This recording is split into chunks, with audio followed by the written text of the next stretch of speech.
Charlottesville. Actually, my brother-in-law, they should do this. My brother-in-law is pretty high up at Monticello, and that's a heck of a tour to take, Thomas Jefferson's house. And then they're going to go to Washington. They're going to take the train up, and then they're going to tour the state capitol building and do the mall and all that kind of stuff. So very excited for those guys. They're going to go to the Air and Space Museum. They might hit the zoo if they have time. The Bible Museum is there, too. Museum of the Bible. Museum. Ooh. It's very nice, too. That's a good look. Yeah. I want to go to the Spy Museum in D.C. Yeah, that's a lot of fun. Yeah, that one always is at the top of my list, and I never get to it. But they're gonna have a great time, and appreciate the prayers for a safe ride for them. Today, I do want to start with good news, man.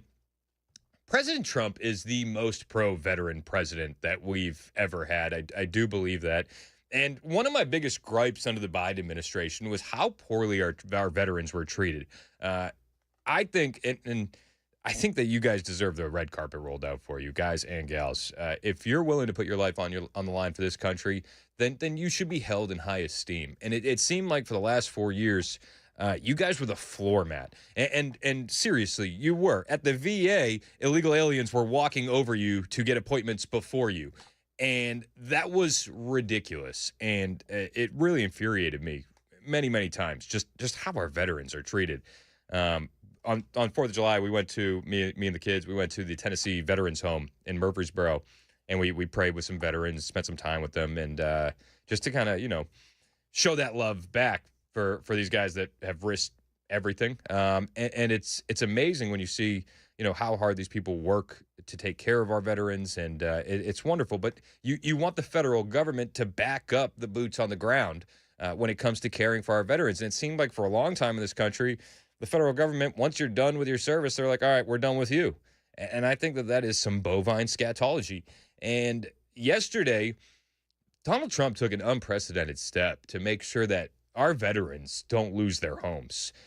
This is incredible. And you're not going to see this on CNN or ABC or NBC or CBS. Nobody's going to cover this with any bit of fairness because of how positive it is. Donald Trump, the most pro-veteran president, yesterday announcing that he is signing a bill, the VA Home Loan Program Reform Act, into law. And what this legislation is going to do is going to make sure that no veteran in this country is ever foreclosed on again. And I love it. This is Donald Trump yesterday breaking it all down. Oh, hang on one second. Sorry about that. Thrilled to sign the VA Home Loan Program Reform Act into law, and that is something that they've wanted to do for a long time.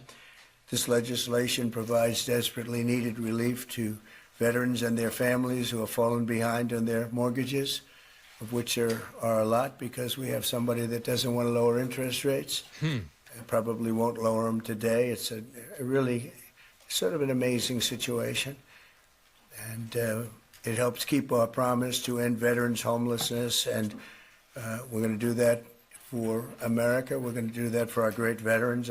I'm just thrilled about this. I really am. And I mean, you heard him taking a swipe at Jerome Powell. We'll get to the Fed chairman and the interest rates here in a little bit, and we'll talk about the economy. We'll talk about another trade win for Donald Trump, another huge trade win looming, it does appear. But I think that this is one of the biggest stories of the day. We're finally getting back to holding our veterans in high regard in this country, and I think that it's past time that we do this. It's way past time that we do this. And Donald Trump is the only politician that I see actually putting his money where his mouth is. A lot of politicians talk about how much they care for our veterans. I don't see any politician taking the steps that Donald Trump has done to back that up with actions. An estimated 61,000 American veterans are in danger of losing their homes, as you know. But thanks to this bill, the Department of Veterans Affairs will be empowered to pay loan holders the necessary amount to prevent foreclosures on our veterans, so our veterans won't be foreclosed and put out onto the streets. It's very important. Amen. This bill also creates a 5-year partial claim program that could benefit up to 3.7 million veterans. That's the kind of numbers you're talking about. It's big stuff. The costs of the program are fully offset and will add nothing at all to debt. Is common sense legislation at overwhelming support and passed unanimously in the House and the Senate. Wow. I love how he lays out. Listen, this isn't going to add anything to the debt. We've worked it out, and this is completely taken care of. But even if it was going to add to the debt, I think this is one of those times where I'd say, yeah, it's warranted. It's 100% warranted. You see these guys and these gals, and what they've been through, what they've gone through, what they did for this country. 100% warranted. He was surrounded by a couple of congressional reps, one of them being Rep. Derek Van Orden, who is the longest-serving veteran to ever hold office. And he was just really, honestly, singing Donald Trump's praises because of this bill being signed into law. Thank you, everybody, for coming here today. Thank you, Mr. President, for hosting us here. I'm the longest-serving enlisted member of the United States military to ever get elected to Congress in the history of our nation. And I'm unequivocally stating right now that President Donald J. Trump is the most positive, pro-veteran president in the history of this country. And so he backs up his words with deeds, and this is another example of how President Trump is taking care of our veterans. So, sir, I'm very thankful for you, for your leadership, and let's get this thing done and get our veterans into homes. So God bless you, and God bless the United States. Amen. Let's get this thing done, and let's get our veterans into homes. We shouldn't have any homeless veterans in this country. It is embarrassing that we do. It's embarrassing that we treat our veterans what feels like to me at times disdain from the federal government. That's changing rapidly. If you're watching on the stream, you're seeing the video of Donald Trump signing this into law. The VA Home Loan Program Reform Act is now the law of the land after Trump signed it, while flanked by sponsor Derek Van Orden. He's the Republican out of Wisconsin that you just heard speaking, along with Representative Mike Bost, who is a Republican out of Illinois. Van Orden is a retired Navy SEAL, multiple combat tours, and Bost served in the Marine Corps from 1979 to 1982. This bill authorizes the VA to pay the holder of a loan guaranteed by the VA an amount necessary to avoid the foreclosure of the home, provided that the holder of the loan and the veteran obligated on the loan execute documents to ensure that the VA obtains a secured interest in the property covered by the loan. Moreover, the VA must prescribe loss mitigation procedures to help prevent the foreclosure of such a home loan. The VA may not take specified administrative actions, e.g. consent to the modification of the loan terms, until the sequence of mitigation options has been completed. Next, the bill establishes a 5-year partial claim program under which the VA may make a partial claim, purchase a portion of the indebtedness on the VA loans for primary residences that are in a default or at imminent risk of default. Individuals who default on loans for which the VA has made a partial claim under this program must be liable to the VA for any loss resulting from the default. Ahead of the bill signing, you heard Trump moments ago, 61,000 American veterans are estimated to be at risk of losing their homes. 61,000. That's insane. And it shouldn't happen. And by the grace of God and Donald J. Trump, it is not going to happen. This is, to me, one of the biggest stories of the day. I already know it's going to be one of the most underreported stories of the day because there's really not anything negative to say about it. And you know how the mainstream media goes. When it comes to the Orange Man, well, if it's not negative, they're not going to air it. Representative Mike Bost thanking the president for signing that bill into law today. And Mike Bost, again, he served in the Marine Corps. It was 79 to 82. And he's very, very impressed with what the president has done for veterans. And he also gives a shout out to the new VA Secretary, Doug Collins. First off, thank you, Mr. President, for signing this bill today. Let me tell you that not only this bill, which will help make sure that those veterans have got themselves in a situation where maybe they would be foreclosed on, it gives them just a little bit extra help without the government going into a banking business like what we had with the previous administration. I also want to say thank you, too, though, for appointing Doug Collins as our secretary for the VA. As chairman of the VA, having the opportunity to work with Doug, one, because we worked together before, but he has the right attitude, and the attitude is the VA is not about bureaucracy. It's about the veterans, and we want to keep it that way. That doesn't mean we don't have a good workforce. What it means is that workforce is focused on the veterans, not on making sure that the VA grows, but making sure that the VA does the job it's supposed to do. And thank you, Mr. President, it's your leadership that allows that to happen. Amen. I mean, this is a big day. It's a big day. 615-737-9986 is the number for the text line and the phone lines. You can also join us in the YouTube chat. I got a text here, and it's actually in direct relation to what we saw yesterday. I'm not going to give out the number. I just want to keep the privacy there. But the text reads like this: Donald Trump yesterday actually saved my house right after my wife and I purchased our home. I lost my job. We missed a payment. Our mortgage, we have been behind for almost a year and a half. Now they wouldn't let us defer the payment, but because of Donald Trump and how much he respects the veterans in this country and how much he loves us, I'm going to be able to defer that payment and get caught up on my payments, and I won't lose our house for that. Thank the good Lord above for putting Donald Trump back in the White House. Thank God for that, man. It's pretty cool. It's pretty cool to already see fruit from this. And again, the veterans deserve this. If you're a veteran, you should never be at risk of being homeless. This country should take care of you, just like you took care of this country. Shout out to Donald Trump for signing this into law. I'm a huge, huge fan of it. This is just, again, another good story that the media is not going to cover. It's going to get swept under the rug. It will be forgotten about, not by the veterans, but by the mainstream media. Tell somebody about this, will you? As you move about today, tell somebody what Donald Trump did for the veterans in this country, because it was a monumental move, and I don't know if anybody else would have been able to do this. Now, on the way, we got a lot to talk about today.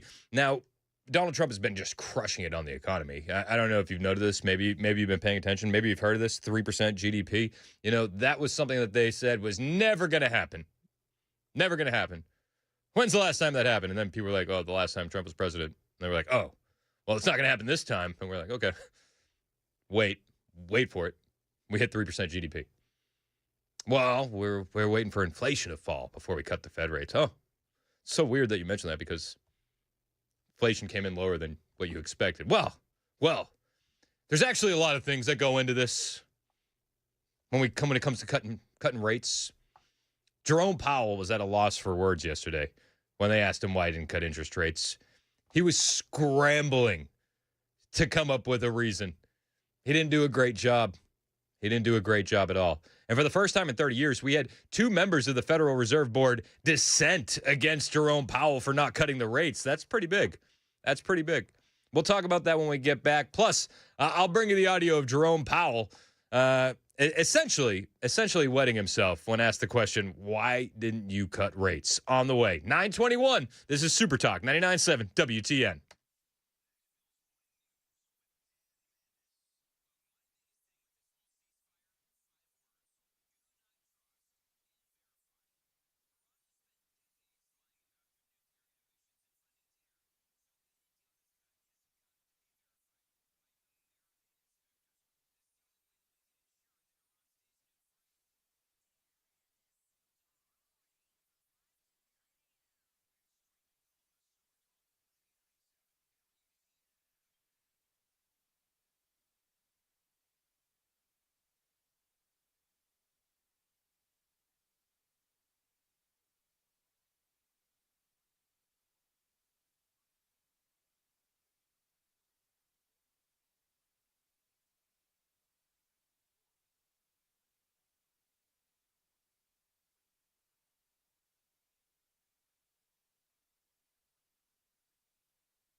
Hey, we have come to the end, friends. It's the end of the heat wave. Also, a staple in Murfreesboro retail has been sold, and it may be closed down soon, too. We'll tell you those stories coming up here at 9:30 on Super Talk 99.7 WTN. 927 Super Talk 99.7 WTN. Hey, how are you? It's Chris Ant.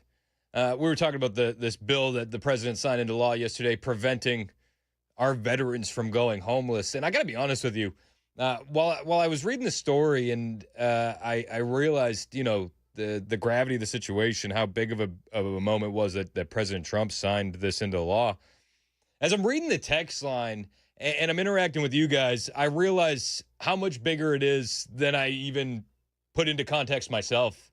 To be perfectly honest with you, I got a text, and I'll just for these texts, I'm not gonna read the numbers of the names because I want to protect people's privacy and I want them to feel comfortable texting in, especially on this kind of stuff. But I got a text here. Chris, I'm a veteran. Lost my home about 7 years ago. I still mourn the loss of my home. This is bigger than anyone realizes. I cried listening to this news. Whew. I mean, that hits my heart. So, hey, man, that's pretty big. Seven in Lebanon wants to talk about the new bill. What's up, Seven? Not too much. Good morning. Good morning. How are you? What do you think? Well, I think it's wonderful. I think it's awesome. One of the things that I don't think people realize is that there are a lot of veterans that rent because they can't afford to buy a home. And they are being really manipulated in a lot of ways and basically being kicked out or made to move because the rent continues to increase, or the landlord wants to redo the house, and get higher paying renters, and that just happened to me here in Lebanon. Oh, yeah. I mean, that's tough. I don't know how you could change that, but I hear your issue with that, and I get why that would be troubling. But this bill does take care of foreclosure and people losing their homes. Got a text here. Good morning, Chris. I'm a veteran with 2 tours, 90% disabled. I noticed something that began at the beginning of this year after Trump got into office. Every time I go to my primary care team, I'm always asked a new question since then. I'm asked if I'm at a risk of becoming homeless. They didn't ask me that prior to Trump being elected. Couple that with this new bill, and I know he has our 6. I know that 1, he has our 6, but 2, that he's been working on things like this behind the scenes for a while. That's great news to hear, man. Great news to hear. 615-737-9986 if you want to weigh in on that. Again, on the way, we are going to dive into Jerome Powell. He was grasping at straws for why he didn't cut Fed rates, interest rates yesterday. He didn't really make a lot of sense, to be perfectly honest with you, because not cutting rates at this point doesn't make any sense at all. I'll bring you that audio when we return, plus the reaction from everybody on the left and the right with the trade deals that are going on, new trade deals looming, and new trade deals being announced. 9:30, Super Talk, 99.7 WTN.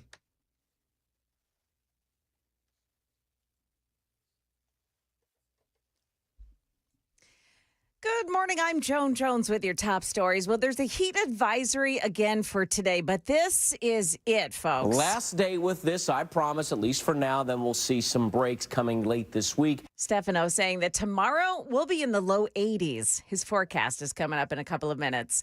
In Danville, Virginia, a city councilman working a full-time job was doused with gasoline and set on fire. ABC's Pierre Thomas has more. Councilman Lee Vogler confronted inside the office of a local magazine where he also worked. An individual forced his way into our office carrying a 5-gallon bucket of gasoline and poured the gasoline on Lee. Lee attempted to flee, ran to the front of the building. The individual followed him and set him on fire. Witnesses say the councilman identified his attacker as 29-year-old Shotzi Buck Hayes. And Hayes has been charged with attempted murder. Police say that the councilman and his attacker knew each other. That attack was related to a personal matter. The Boring Company's been given the okay to take over a downtown parking lot where it'll stage its construction equipment for the tunnel project. The lot is located on Rosa Parks Boulevard, adjacent to the Andrew Jackson Building and below the Tennessee Tower in Capitol. Now, the State Building Commission voted in favor of that no-cost lease unanimously this morning. What becomes of the Murfreesboro JCPenney location is anyone's guess now. A private equity firm bought that and 118 others in an all-cash sale yesterday. That deal will close on September 8th. It's not clear if the store will continue to operate as a JCPenney. That's the latest news. Weather's up next. I'm Joan Jones, WTN News.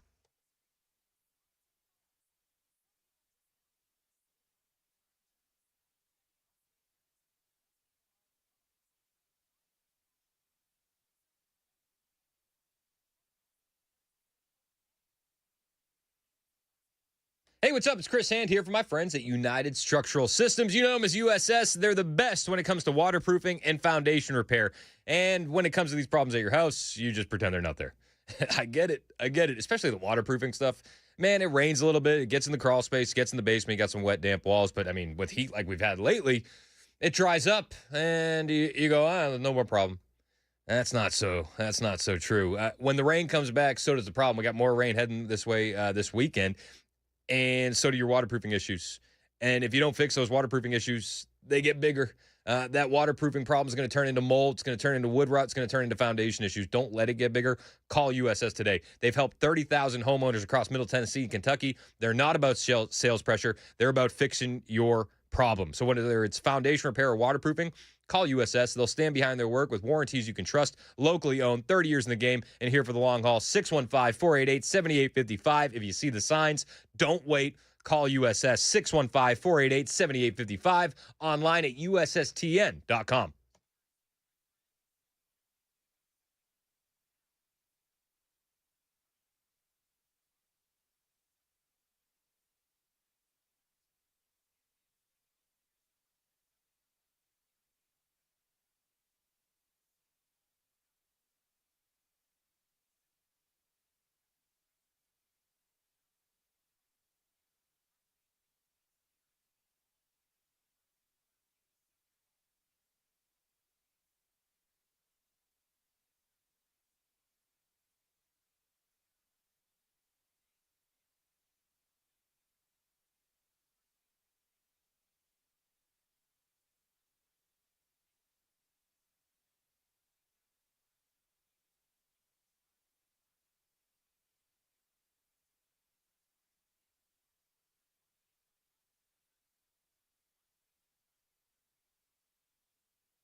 9:36, Super Talk 99.7 WTN. Hey, how are you? It's Chris Hand. Show's brought to you by Better Water LLC, water filtration systems, water softeners, betterwater.com.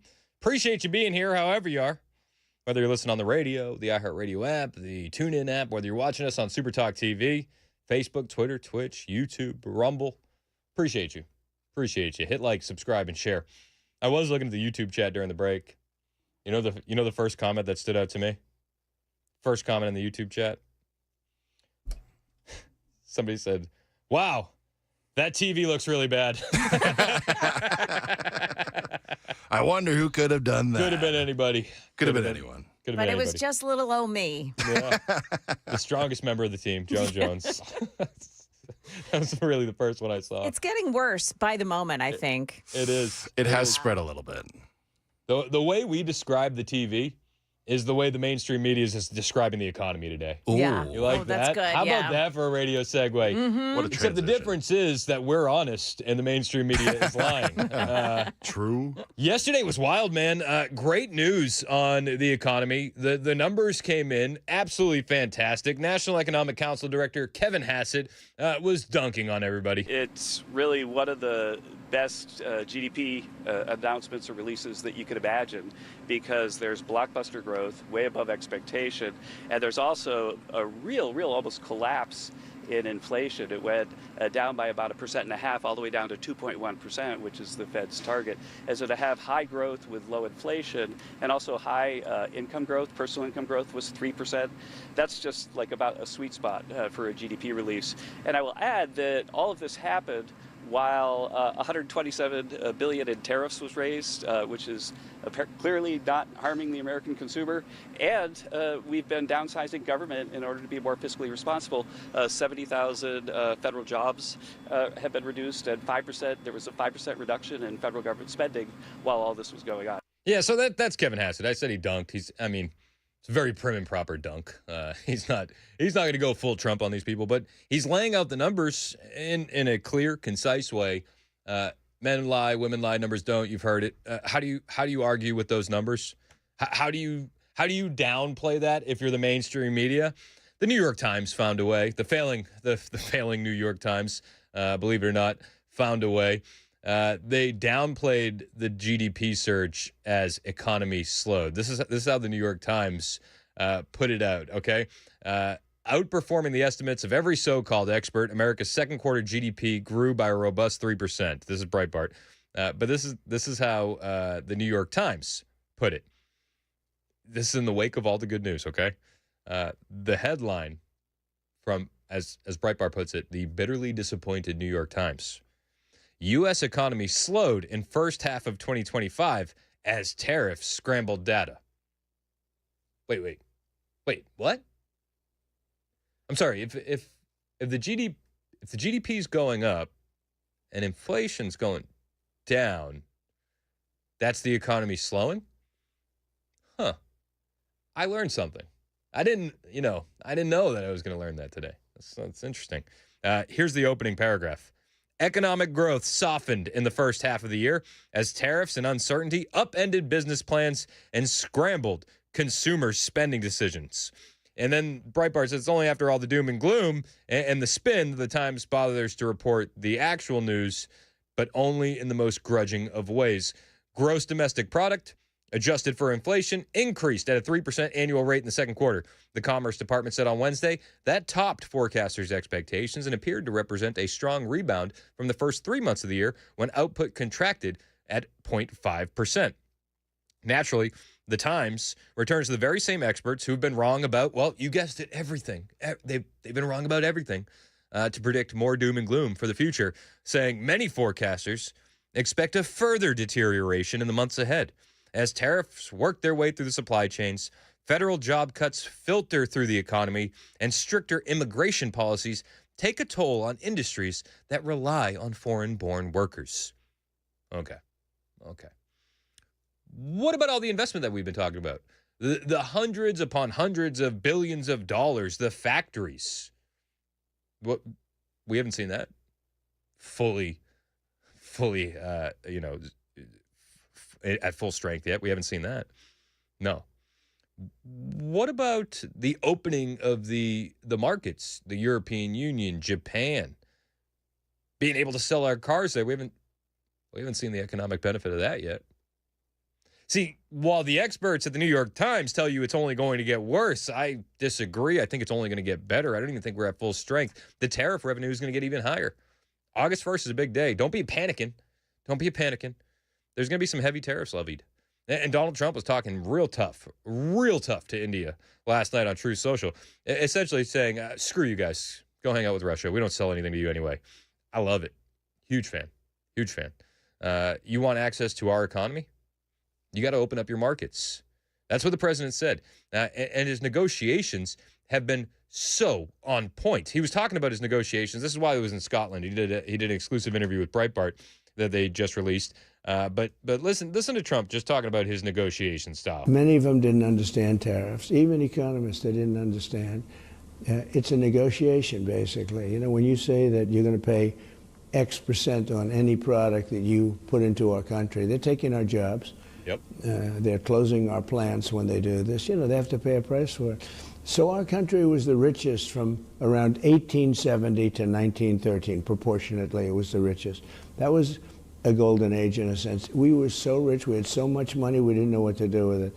That was when we had a tariff country. We took money from outside countries. And stupidly, in 1913, they went to a income tax system, and the rest is history. And you know, look, it's done fine, but we owe $36 trillion. You wouldn't owe $36 trillion with tariffs.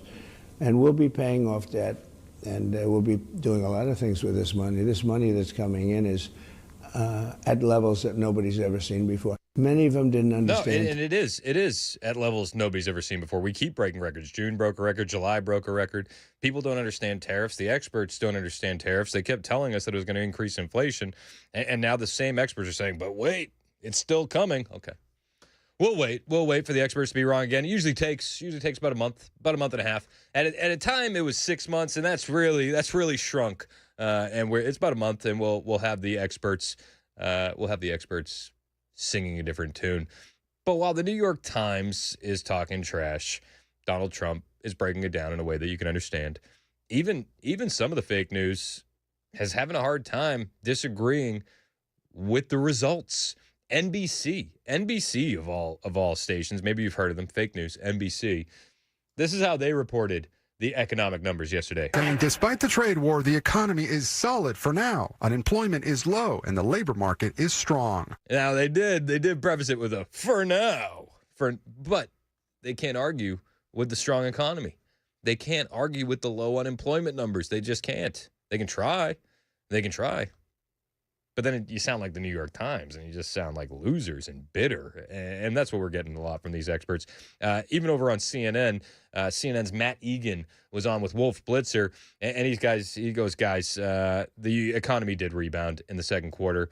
This is a solid number. Beat every expectation that was out there. Some welcome news for the U.S. economy. New numbers show a sharp turnaround after a worrisome first quarter.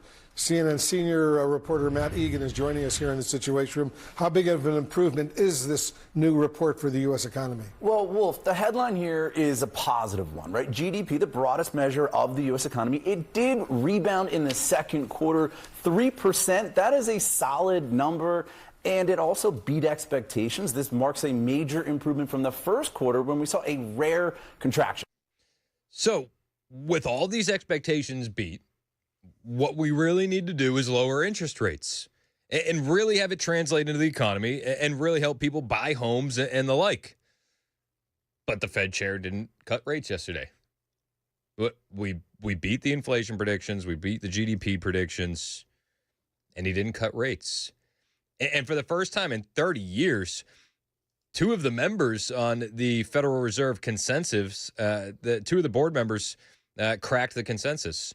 They dissented from Jerome Powell. Federal Reserve voted yesterday to keep interest rates unchanged, a decision which elicited two dissenting votes from the central bank's board of governors for the first time in more than 30 years. Maybe these individuals are seeing the writing on the wall, and they know Jerome Powell is going to be out soon, and they're trying to, I don't know, make a bit of a name for themselves. So that way, maybe they could be the next Fed chairman. Maybe that's part of it. But I think what really is at the core of this is that Jerome Powell doesn't know what the hell he's doing. And he's politically motivated to not want to help Trump. And you know who that hurts? It hurts the American people. It's ridiculous. But we had two individuals dissent. Fed Governor Christopher Waller and Vice Chair for Supervision, Michelle Bowman. Both of them are Trump appointees. They said that they preferred to cut rates by 0.25 percentage point. Jerome Powell disagreed. And when Jerome Powell was asked, well, when are you going to cut interest rates? Like, what are you looking for? Like, what's in the secret sauce, right, for you to cut these interest rates? Jerome Powell spent like 2 minutes just talking in circles because he had no good answer for why they didn't cut rates yesterday. What kind of economic data does the Fed need to see before you'll be ready to cut? I mean, do you need inflation back nearly to target? Are there other things in the pricing that you look for? Do you need to see weakening in the job market? What kind of things are you looking for? I mean, ultimately, it could be any of those things, right? But you know, if you saw that the risks to the two goals were moving into balance, if they were fully in balance, that would imply that you should move toward a more neutral stance of policy. This is the special situation we're in, which is we have two-sided risk to both of our goals. When we paused, inflation was above target and the labor market was pretty good. So you know, that was a time when policy was restrictive when we paused. And to be restrictive is to be supporting a return to our inflation target, right? So as the two targets get back into balance, you would think he'd move in a way closer to neutral. And you understand what he's doing? He's talking in circles. He has no real explanation for why they didn't cut rates, other than he's a politically motivated person. And the special situation that we're in is that the orange man is making good choices for the economy in a way that the experts didn't predict. And they can't let Trump have a win. That's what we're really looking at. And as this loser, unelected, by the way, decides the fate of the American economy in a closed-door meeting, you have to imagine that the founding fathers would be rolling in their graves as they realize what's going on. Jerome Powell continues. The next steps that we take are likely to be in that direction. What will it take? You know, it'll be the totality of the evidence. As I mentioned, there's quite a lot of data coming in, which before the next meeting. Will it be dispositive of that? You know, it's really hard to say. We don't make those decisions right now, so we'll have to see. We're looking for totality of evidence. Totality. We got to look at everything. We got to look at the whole picture. You know, like when we're beating the GDP expectations and we're beating the inflation expectations, the job numbers look good. Well, not that totality. We got to look at the whole picture. Okay. National Economic Council Director Kevin Hassett said, guys, what really is going on here is that Jerome Powell's reasoning is that he's scared of inflation because of tariffs. But you make the argument, guys, we've been having this conversation since January, and I thought we clearly highlighted don't be a panicking, yet there's still a panicking. Well, the bottom line is that there's great news today because we had a blockbuster GDP report that really blew through expectations, gave us 3% growth, which, by the way, we delivered in President Trump's first term as well, but 3% income growth and inflation only at 2.1%. This is how supply-side economics works, that if you have a big increase in supply, then you get lots of growth and you don't get inflation. Now, the problem with the Fed when we were there in the first term was that they kept thinking that the Trump tax cuts were going to cause inflation and were hiking rates, so they were wrong about that. And I think that right now, if you look at central banks around the world, they have an eye on where inflation is around the world that's quite different from the Fed's. And the Fed still, as Chairman Powell kept saying today, is obsessed on the idea that tariffs are going to cause inflation, but they've been saying that really since January, and it keeps not happening. And in today's GDP release, as you mentioned, only 2.1% inflation. And again, the inflation numbers, the Consumer Price Index, have surprised on the downside in the sense of been good numbers, low inflation numbers, 5 months in a row. And so at some point, the idea that the tariffs are going to cause an explosion in inflation is something that people are going to have to give up. And if an independent Federal Reserve is data-driven and looking at the data, that our expectation is that they're going to recognize what but the ECB has already recognized that it's okay, it's safe now to cut rates. If you look at the data, it's okay. It's safe now. Yeah, but Jerome Powell's looking at all the data. And the biggest data point that he has is who's sitting in the Oval Office currently and not wanting to help. That guy, the orange man. That's what I think is going on. Donald Trump weighed in on what he thinks about the lack of rate cuts yesterday. And he also made the case that they should have been cut. If you look at what we're doing in this economy currently, how could you argue anything else? I'll bring you Donald Trump's comments on the lack of a rate cut yesterday when we return. It's 9:52, Super Talk, 99.7 WTN.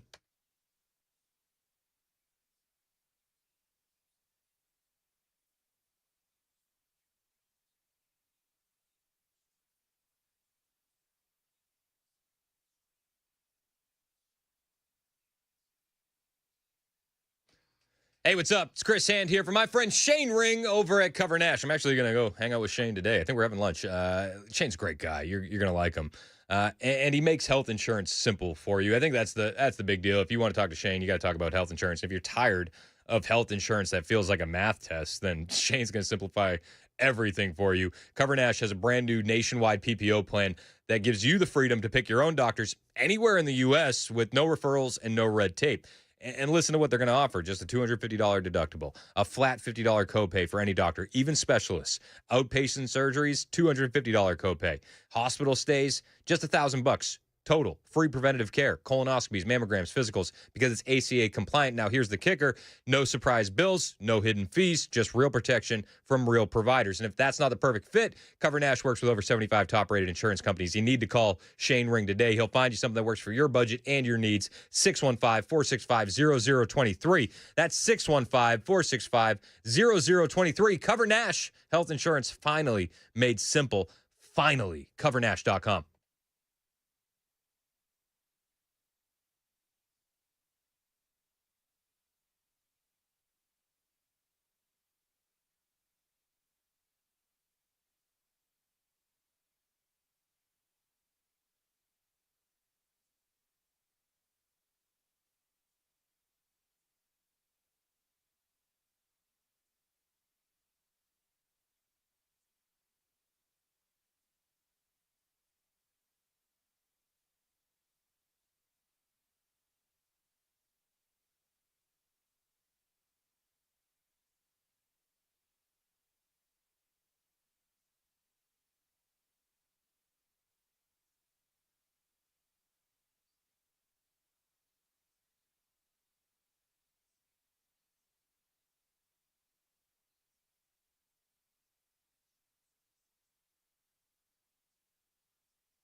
trade announcements on South Korea and on China. We'll tell you what that means. Also, a measure of inflation is in, and it says you're feeling some pressure in your wallet. That's coming up here at 10 o'clock on Super Talk 99.7 WTN. That's Joan Jones in the newsroom, 9:58 Super Talk 99.7 WTN. I'm Chris Hand. The show is brought to you by Better Water LLC.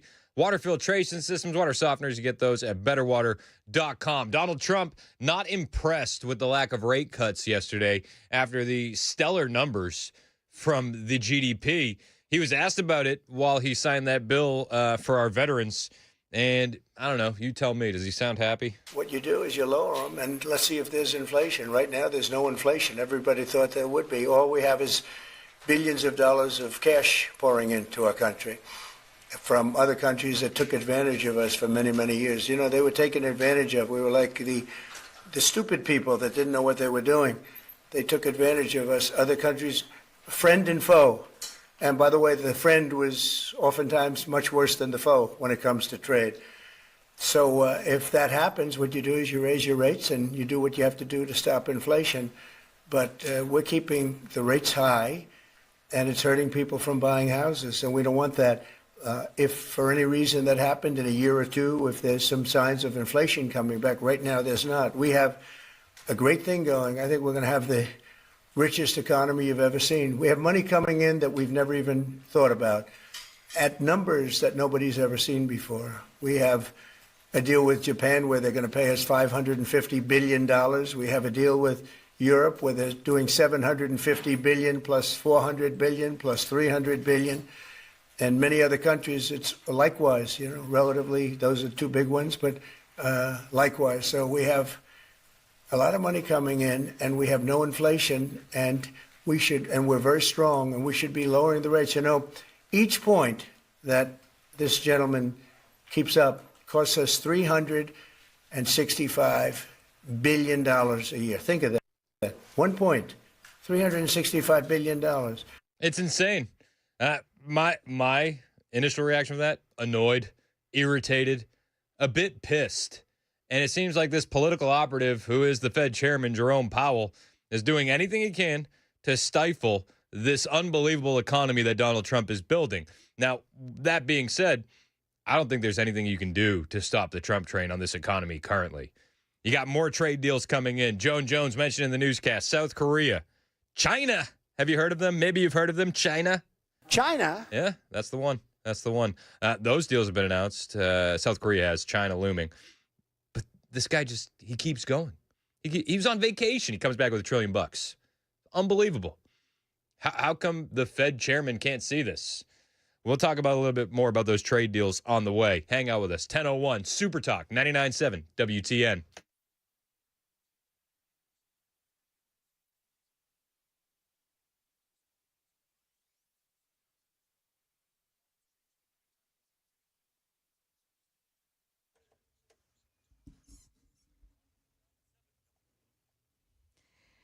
Good morning. I'm Joan Jones with your top stories. This is the eve of the tariff deadline, and President Trump announced a trade deal with South Korea. The president overnight announcing a preliminary trade deal with South Korea.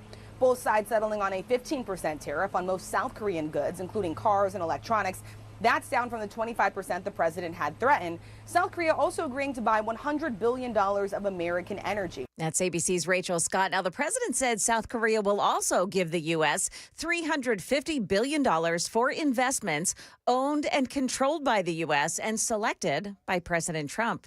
Meantime, a surprise announcement from Treasury Secretary Scott Bessent. I believe that we have the makings of a deal. A trade deal with China. He made that announcement on CNBC this morning, saying there's more work to be done. There's still a few technical details to be worked out on the Chinese side. Between us, I'm confident that it will be done, but it's not 100% done. Bessent says he'll present the details to President Trump today. The president, by the way, has said he would need to sign off personally on any deal with China. The Federal Reserve's favorite gauge of inflation is out. It showed rising pressure on consumers in June. Here's ABC's Jim Ryan. Americans were paying 0.3% more for most things in June than they were in May. The year-over-year increase was a higher than expected 2.6%. Take out volatile food and fuel costs, and the June-to-June surge was 2.8%. But at the same time, personal income and personal spending were also up last month. The Boring Company has been given the okay to take over a downtown parking lot where it'll stage its construction equipment for the tunnel project. That lot is located on Rosa Parks Boulevard, adjacent to the Andrew Jackson Building. The State Building Commission voted in favor of that no-cost lease unanimously this morning. It's been 3 months since a shooting at the Walmart store on Hamilton Road in Antioch, in which two teenagers were seriously injured, and now a 16-year-old has been charged. Investigators saying the 16-year-old suspect and 2 others met the victims to steal their guns. The 16-year-old admitted to shooting them this morning. Those teens that were shot, well, they're recovering from their injuries. Channel 4's Alexandria Adams there. Stocks are trading mixed right now, with the Dow Jones Industrials down 12 points. The Nasdaq is trading up 168. The S&P is above by 29 points. That's the latest news. Weather's next. I'm Joan Jones, WTN News.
.1006 Super Talk 99.7 WTN. My name is Chris Ann. Show's brought to you by Better Water LLC. Water filtration systems, water softeners. Why would you need those? Any idea?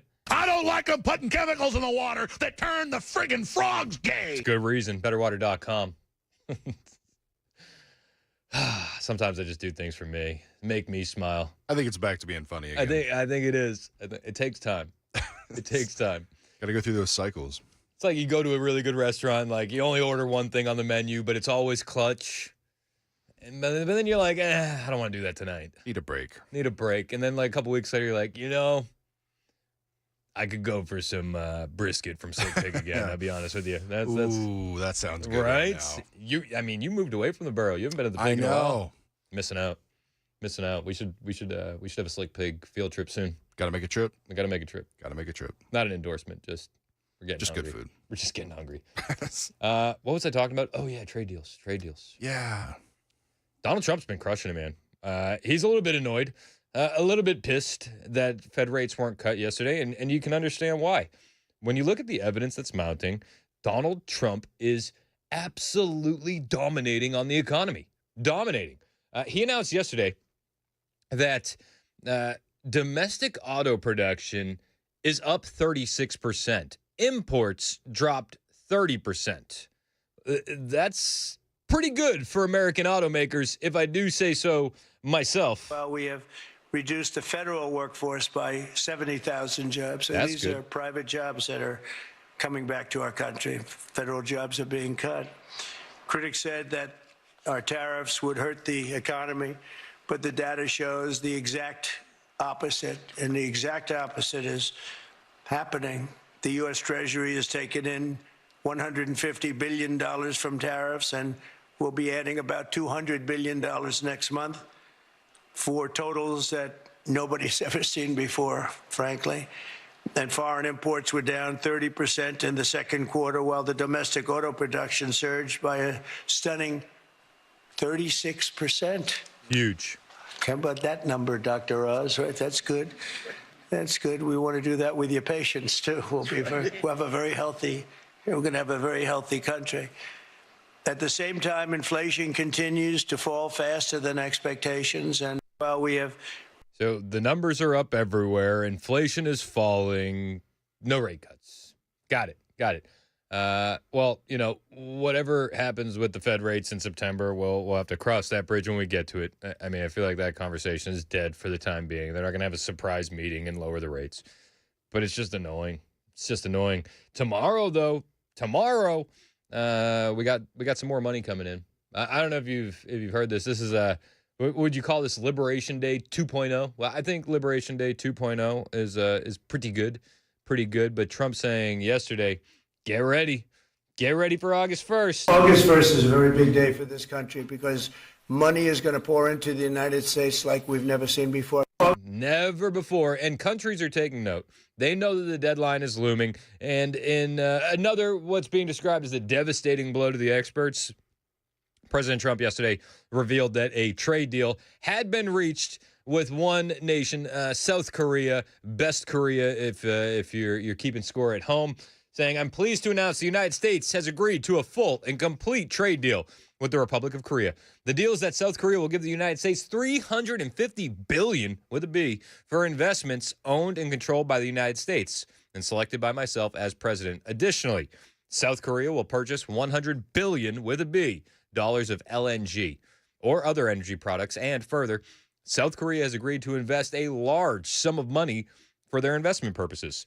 This sum will be announced within the next 2 weeks when President of South Korea, Lee Jae-myung, is the M silent? Do they do silent M's? I don't know. Do you think the M's silent? Myung? I don't think so. I think they do M's.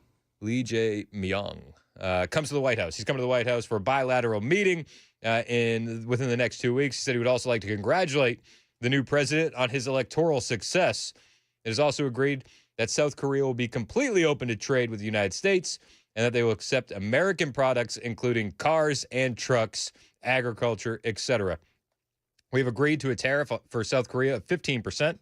America will not be charged a tariff. I would like to thank the trade representatives who came forward today. It was an honor to meet them and talk about great success of their country. So again, much to the chagrin of the experts, we got more. We got more. So no rate cuts. More money coming in. Side note, anytime we talk about South Korea, it's hard for me not to bring up the fact that they had a president removed from office for being involved in a secret witch cult. Do you know that story? Have you heard that story? No, I haven't. So it was like a couple years back. I think it was like 2015. South Korea's president, this woman was like in like this weird witch cult. Yeah. And they found out about it. And then they removed her from office because she was listening to like a shadowy figure in the cult. Would that be considered a shadow government? Yeah, it was. You would think so. Former South Korean President Park Geun-hye. I'm pretty good. I'm pretty sure that's you're getting solid. better. And the witch cult controversy. So she had a close friend and confidant, Choi Soon-sil, who became the center of a massive influence peddling scandal. Choi Soon-sil's father, Choi Tae-min, was a religious figure described as a pseudo-Christian cult leader and a shaman who performed close relationship with then-President Park Geun-hye's father. And then President Park Chung-hee in the 1970s, he claimed to be able to communicate with Park's deceased mother. Interesting. So this relationship sparked rumors and allegations of cult-like influence in that administration. And eventually she was removed, and I believe she was arrested. Yeah, the revelation sparked outrage, fueled large protests demanding her resignation, led to her impeachment, removal from office in 2017. Park and Choi were subsequently charged and convicted of corruption, with Choi sentenced to a lengthy prison term. South Korea. Best Korea, also at times run by shamanistic witch cults. As long as they're not worshiping the great serpent under the mountain, I think we're fine. But you know what? You know what? Now they're going to do it in a Ford F-150, baby. Ooh, yeah. Listen, I'll tell you what. You know how many cult members you can get in this bad boy? You can get a lot of cult members in here. I need to see a Ford-style commercial in Korean. Oh, wouldn't that be awesome? A little K-pop? Yeah. Oh, this Chrysler minivan can get you all to your cult meeting on time. Trust me. It's going to be awesome. All your robes. All of it. So dumb. That's a real story. Nobody talks about it anymore. Nobody talked about it at the time either. Just letting it slip under the radar there. Really weird, right?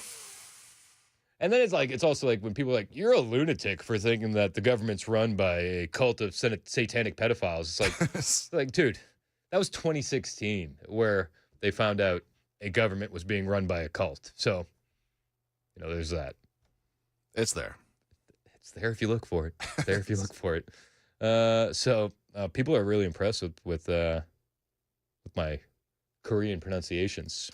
I was about to say, you get accused of being Canadian a lot, but never been accused of being Korean. Maybe soon. Somebody 1570 said you'll be doing kung fu movie voice dubbing in no time, Chris. That's pretty cool. Do you think they would pay me more for here or for that? For that. Try those names a couple more times. Choi Min-sil. I think that was one of them. I could see it. Anyway, we got this trade deal, and it's awesome. $350 billion investment in U.S. industries, increase energy purchases to $100 billion, and eliminating non-tariff barriers on ag, industrial goods, and the like. Jameson Greer, U.S. Trade Representative Jameson Greer, was on the Ingram Angle last night, and he was talking about this deal with South Korea, and he's like, guys, for a witch cult, they know how to negotiate. Korea, as you know well, has always been very challenging on trade for the United States. We've had an agreement with them in past years, but our trade deficit with Korea has continued to be extensive. However, President Trump has raised the natural leverage of the U.S. market to really obtain some significant concessions from the Koreans. The first part of this is really an investment and purchase deal where the Koreans are going to essentially provide the president and the government, the U.S. government, with the ability to invest $350 billion in important industries like shipbuilding, which is very critical for us. They're also going to increase their energy purchases to $100 billion over the next few years.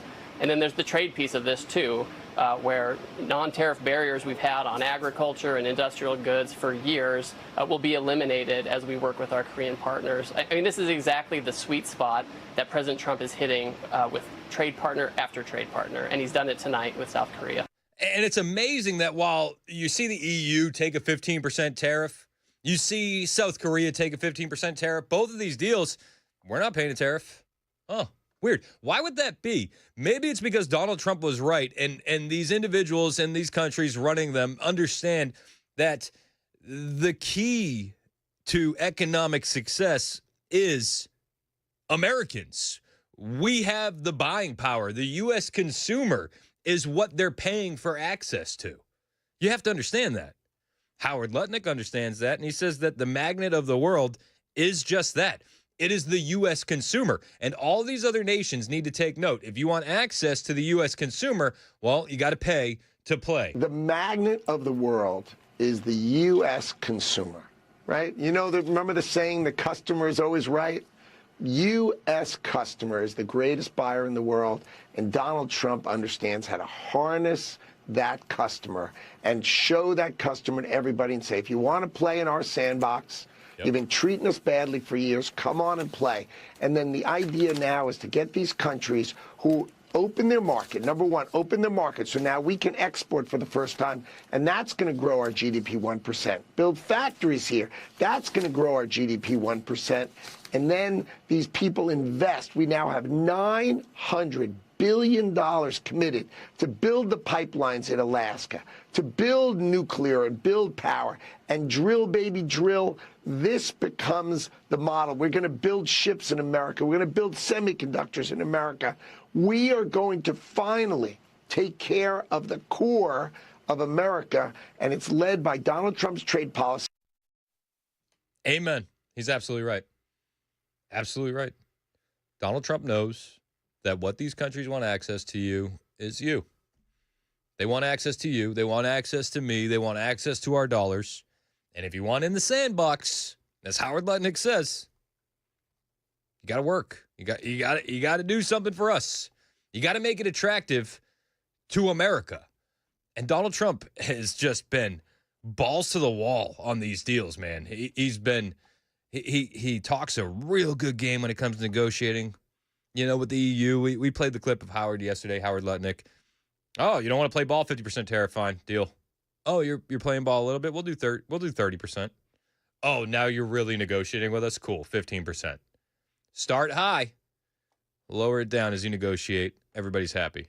The EU's pretty happy. The EU said, man, we just had to rebalance everything. We just had to rebalance. Meanwhile, other countries getting a shake of a finger, other countries getting a tip of the hat. Let's start with the shake of the finger. Trump has threatened Canada when it comes to trade deals. Canada recently is saying that it's going to recognize Palestine as a state at the United Nations General Assembly in September.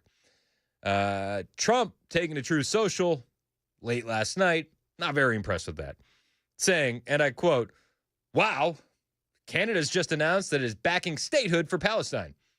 That will make it very hard for us to make a trade deal with them." And then he wrote, "Oh, Canada," with a bunch of exclamation points. As Breitbart News reported, Canada announced that it would join France and the United Kingdom in recognizing Palestinian statehood. Despite the ongoing war that Hamas began, despite the fact that Hamas continues to hold, 50 Israeli hostages, 20 of them living, despite the lack of borders for a Palestinian state, and despite the fact that even the moderate Palestinian Authority is a dictatorship, Trump has dismissed calls for a Palestinian state as a reward for Hamas. The families of the Israeli hostages agree, saying that giving Palestinians statehood before freeing their loved ones rewards and incentivizes terror. Totally agree with that. If you want to release the hostages, then we can have a conversation.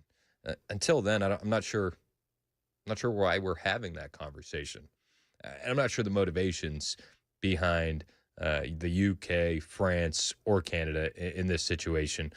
But, hey, Donald Trump says, I don't know if we're going to be able to make a deal with you if that's the case. And that would severely hurt Canada, man. On the flip side of North America, Trump has given Mexico a little bit more time. He posted this on Truth Social. This is just 20 minutes ago, less than that. I've just concluded a telephone conversation with the president of Mexico, Claudia Sheinbaum, which was very successful in that more and more we're getting to know and understand each other. That's nice.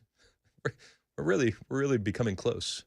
The complexities of a deal with Mexico are somewhat different than other nations because of both the problems and assets of the border.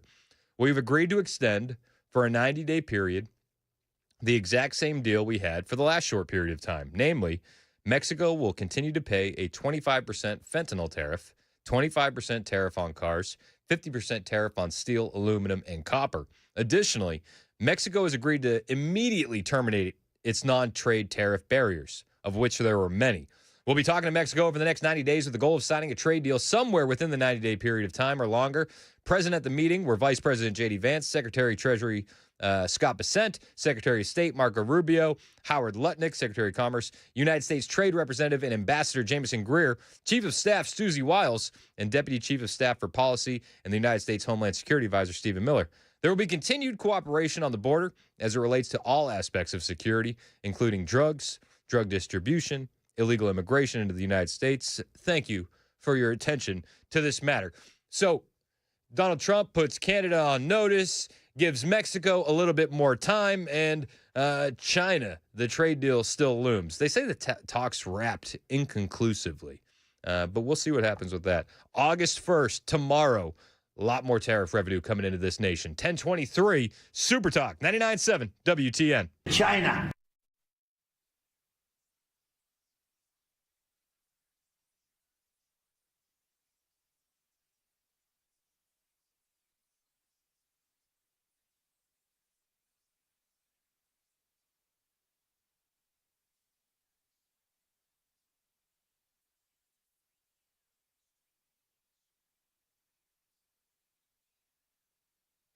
Hey, are you tired of back pain, knee pain, neck pain running your life? Well, then listen up, because this could change everything for you. I'm Chris Hand, and I'm here for the Wellness Institute of Nashville. These guys have my seal of approval on this new deal. It's called the Big Daddy Trump Special, and the BDT is just $12. What does that $12 get you? A full exam, x-rays if needed, a well-explained diagnosis, and your first treatment for only $12. That's right, $12. Dr. Mitchell, Dr. Ashley, they won't give up on you, just like President Trump never gave up on America.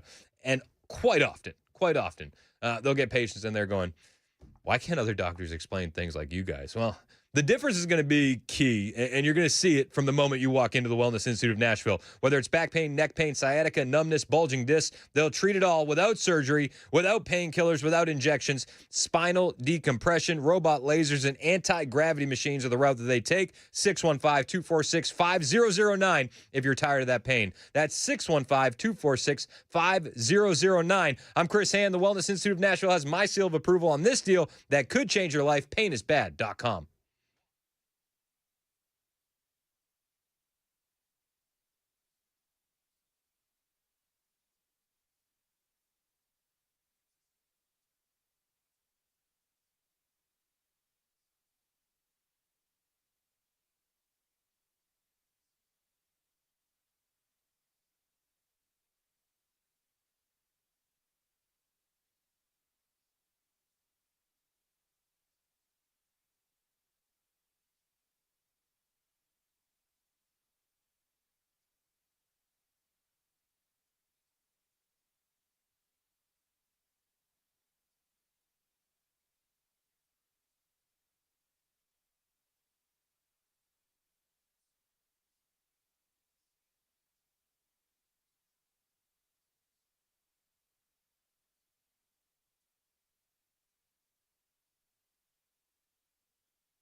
We take hundreds of President Trump credit wants to cards make a day. fitness great again for kids. And the Secret Service is under the microscope once again after what one agent just tried to do. That and more coming up here at 10:30 on Super Talk 99.7 WTN. That Secret Service story is insane.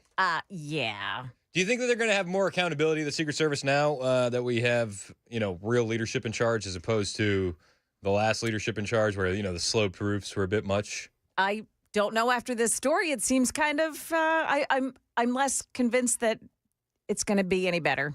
All right. These guys have gotten away with a lot for a long time.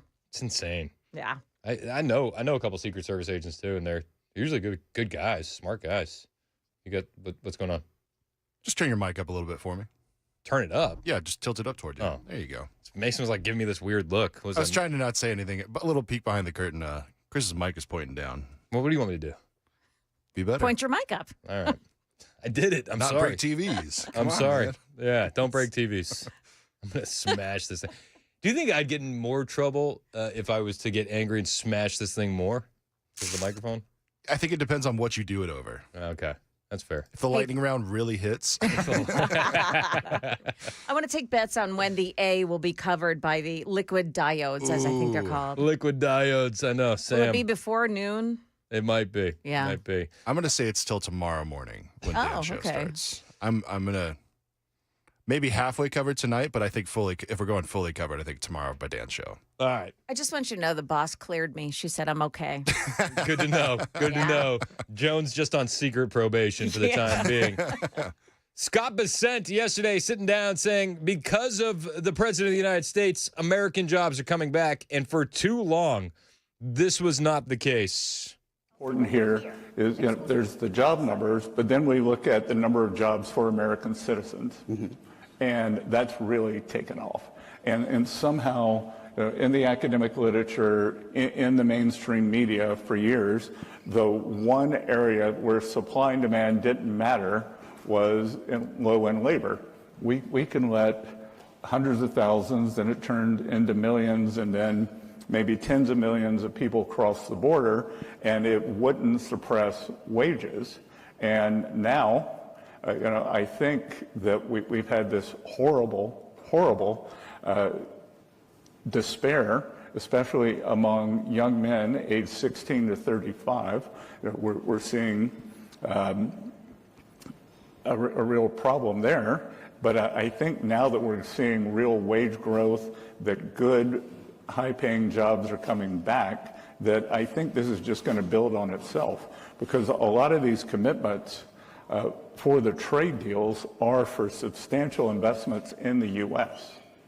Yeah, I mean, this is huge, man. It's huge. And I hope that some of the friction that we have with trying to get a trade deal done with India results in more jobs for that 18 to 35 male demographic. I hope it results in less H-1B visas. Donald Trump taking a tough stance on India this last night on True Social, posting, I don't care what India does with Russia. They can take their dead economies down together for all I care. We have done very little business with India. Their tariffs are too high, among the highest in the world. Likewise, Russia and the USA do almost no business together. Let's keep it that way. And tell Medvedev, the failed former president of Russia, who thinks he's still president, to watch his words. He's entering very dangerous territory. Donald Trump not backing down, taking tough stance when it comes to trade with all these nations. I'm a huge fan of it. Again, I hope what Scott Bessent's talking about there does lead to less H-1B visas in this country. More on the way to get to, up to, and including immigration. Have you heard the updates on immigration? We got them for you on the way. A lot of illegal aliens being arrested, spoiler alert. A lot of different states where it's happening. We'll bring you the latest. 1031, Super Talk 99.7 WTN.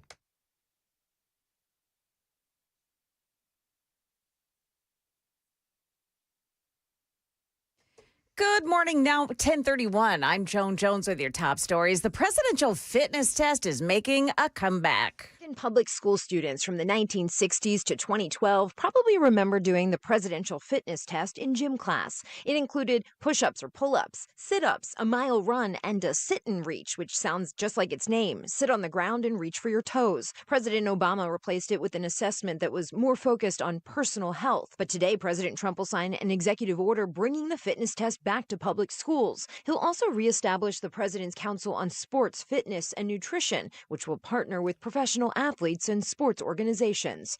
Karen Travers, ABC News, the White House. Some local news. The Boring Company has been given the okay to take over a downtown parking lot.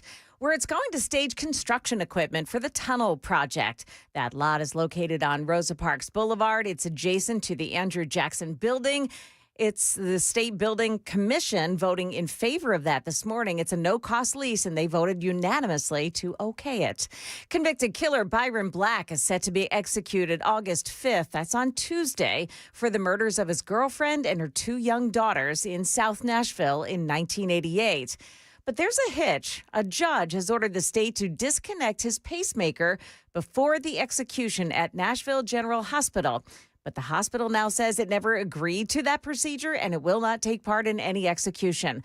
Black's attorney has filed a petition now with the U.S. Supreme Court to stay his execution. A bizarre story from Real Clear Politics that a Secret Service agent attempted to smuggle his wife aboard a Secret Service cargo aircraft during President Trump's trip to Scotland. Reporters asked the president about it on Air Force One. I just heard that. That's a weird deal. He was going to leave the wife in the car? Wouldn't you think that might be a little dangerous? Yeah, the report says the employee was advised by supervisors that he couldn't do that. The Secret Service is now investigating. Stocks are trading mixed right now. President Trump has just announced that he'll extend Mexico's 25% tariff for 90 days as talks between the countries continue. That's the latest news. Weather's up next. I'm Joan Jones, WTN News.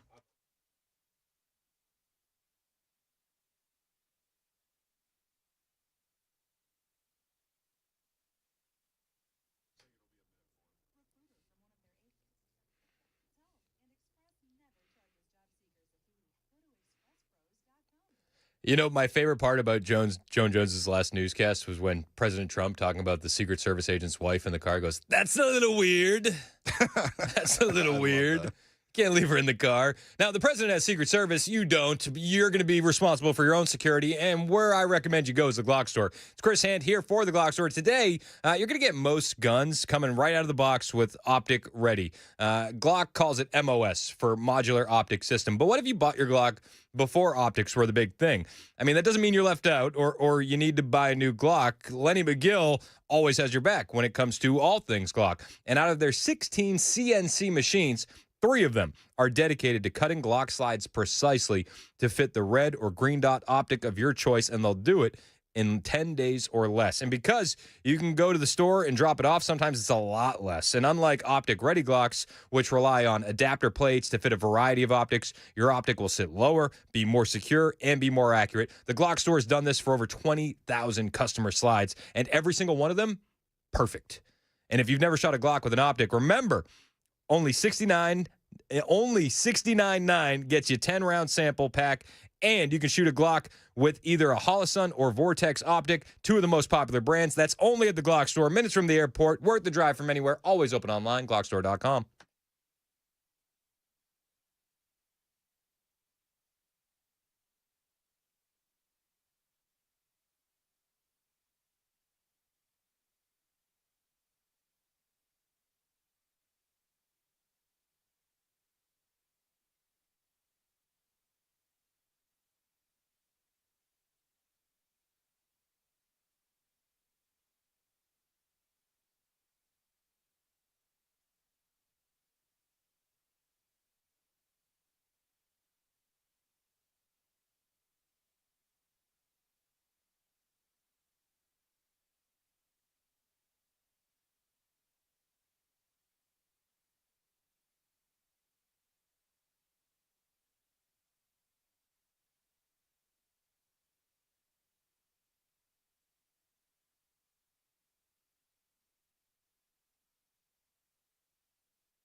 1039, Super Talk 99.7 WTN. My name is Chris Hand. Show's brought to you by Better Water LLC.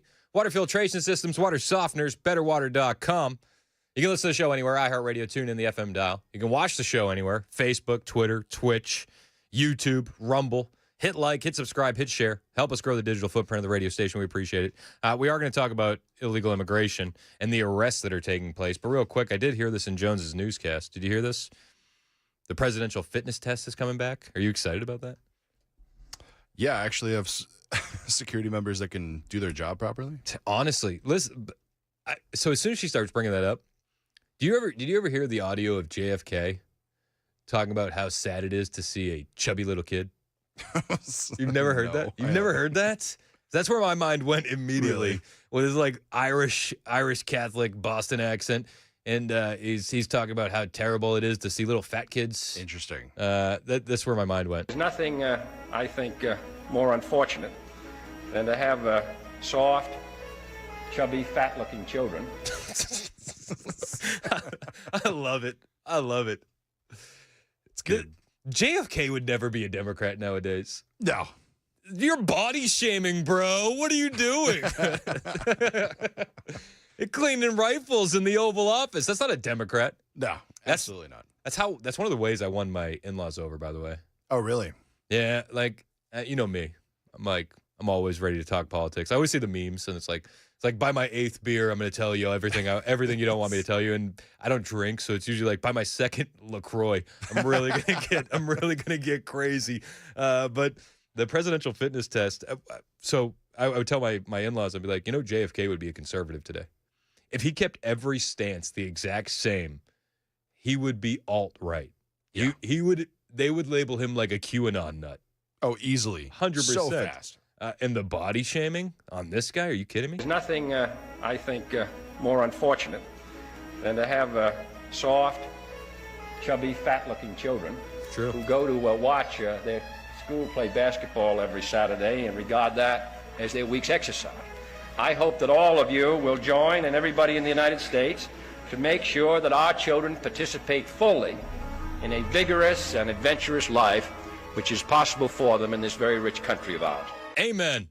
And the presidential fitness test does aim to do that. We really do have to look out for the youth. This whole Maha movement has really been spurned by that, and you see the junk that they're putting in these kids' foods, the junk that they're offering them in the public indoctrination school system cafeterias, and then there's no movement. Shout out to Scott Sapicki for getting our kids more recess here in Tennessee. We need to do that nationwide. But these kids got to move. You got to keep moving.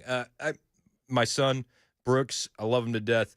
He'll if we're sitting on the couch for too long, you got to instill these values early. You have to. But now he's about to be 8, and if we're sitting on the couch for too long, he'll look over at me and go, "Dad, if we sit here any longer, we're getting fat. We got to go do something." I'm like, "You're right, bro. You're right. Let's go do something." And then we'll go wrestle or go run around the house, or I'll make him do some push-ups and some sit-ups. Kid, he's jacked. I don't know if you know this. Nice. He's got like a 6-pack. Really? Yeah. Like he's a beast. He's an absolute beast. About to be a D1 athlete over here. Dude, he's been doing this stuff at the pool where he'll run full speed at the edge of the pool. Mind you, he's only 7. Yeah. He'll run he has no fear. He'll run full speed to the edge of the pool, jump, do a 180, land, and then launch a backflip. Into the pool? Into the pool. I thought you were saying the 180 was into the pool, and then you were like, no, he lands. And I was like, wait a second, there's more? Yeah, he runs full speed, jumps 180, launches a backflip. That's cool. Kid's a nut. That's cool. Kid's a nut. And you feel bad for some of these kids. And I always tell them, I say, buddy, it's so much easier to maintain than it is to get back. 100%. Yep. And that's true for all these kids. And then I feel so bad. And granted, there are kids out there that there's nothing you can do about it. Nothing, right? There's medical conditions, all the like. But, just what that entails going forward. I had a friend, one of my best friends growing up, severely overweight, severely. And his younger brother was not. And I just tell you, and I was friends with both these guys, and I remember growing up, just the heartache that you'd see. Like, the younger brother would get a girlfriend, the older brother wouldn't. And it was just like, He since passed away, and I mean, he was never complete. You know what I mean? Does that make sense? Yeah. He never. I don't know. It was sad, and I always noticed that when we were growing up, and I always felt bad for him. But it was so hard to return to a healthy weight, as opposed to keeping yourself at a healthy weight. So I tell my kids all the time, man, just maintaining is easier than getting fat and having to get skinny again. Yeah, absolutely. So I like this. President Trump is expected to sign this executive order today, reinstating that presidential fitness test in public schools. He's going to be joined by a roster of athletes. Harrison Butker, the Chiefs kicker, who loves that his wife is a stay-at-home mom. You remember that controversy? Remember that? Yeah. People were mad at him because he's like, my wife is amazing. She is the best thing that's ever happened to me. She stays at home with our 2 kids, and it's the most important job that she could have. And he's just speaking truth. And they were like, what a misogynist. So dumb. You better apologize. Then he said no. He's also going to be joined by New York Giants linebacker Lawrence Taylor, LT, and golfer Bryson DeChambeau. I don't know who he is. No Happy Gilmore? I don't know. So I watched Happy Gilmore too. Have you seen that yet?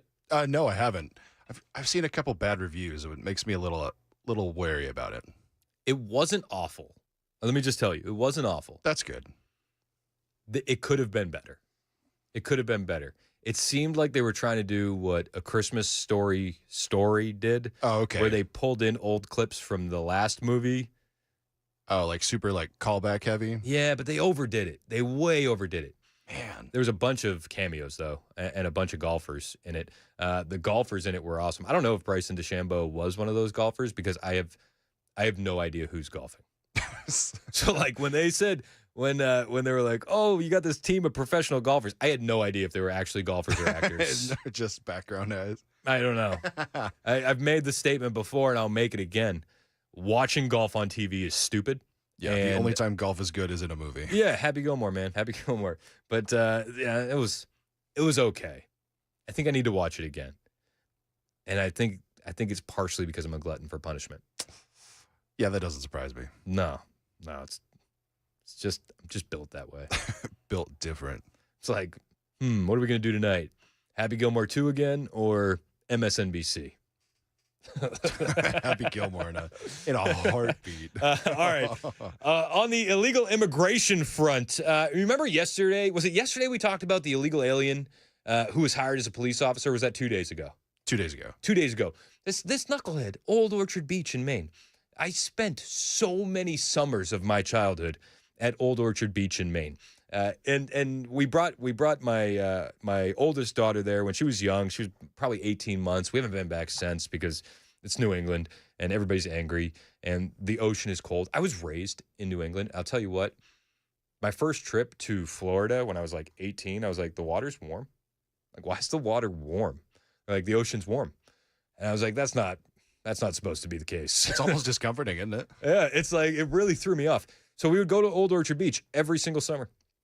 And it's a really cool, little quaint little beach town up there in Maine, and we loved it. Well, come to find out that Old Orchard Beach has completely fallen apart. My wife heard this story, and we have an Old Orchard Beach T-shirt, and it's been passed down kid to kid to kid. And she goes, I'm not putting Millie in that. That's my youngest now. I'm not putting her in that. I'm not endorsing what they're doing at Old Orchard Beach. No, that's a fair stance. Yeah, that's fair. We threw the shirt out. We threw the short out because what happened at Old Orchard Beach is probably happening in a lot more places than we know of, and it's really rather alarming. There was an illegal alien employed as a reserve police officer in Old Orchard Beach, Maine. Yep, you heard me right. They gave an illegal alien a badge and a gun. They gave an illegal alien authority over American citizens. What? You heard me right.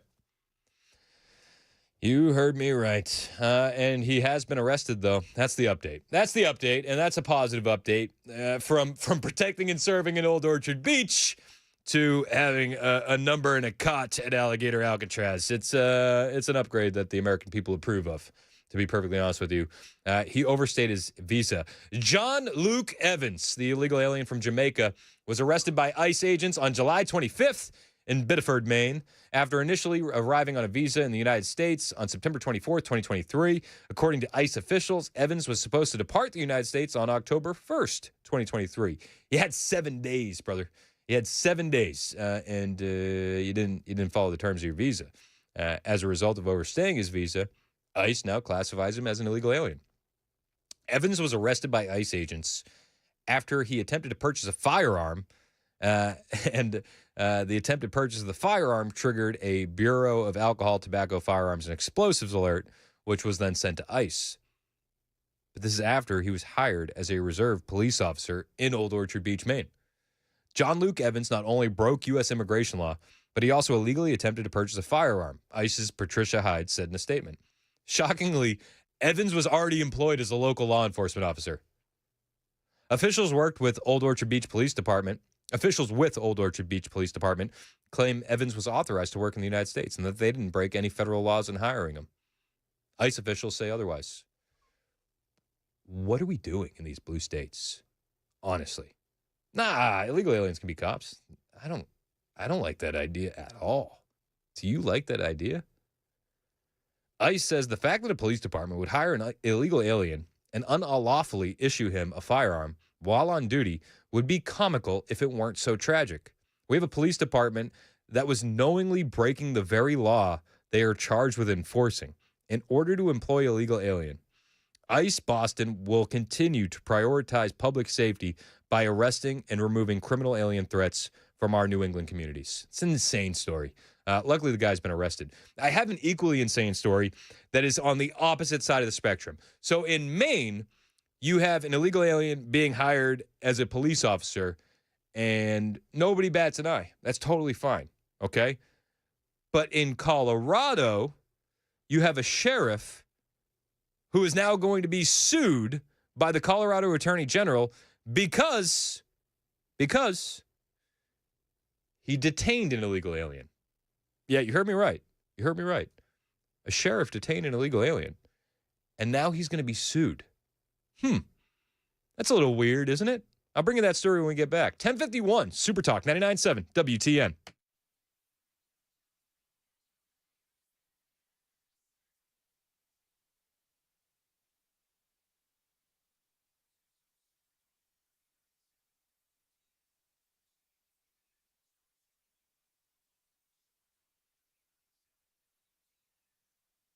Hey, it's Chris Hand here from my friends at Busy Bee Plumbing, Heating, and Cooling. Right now, Busy Bee wants to give you some serious peace of mind while you're on vacation. I've said it a couple times, and I just think it's funny to picture the visual.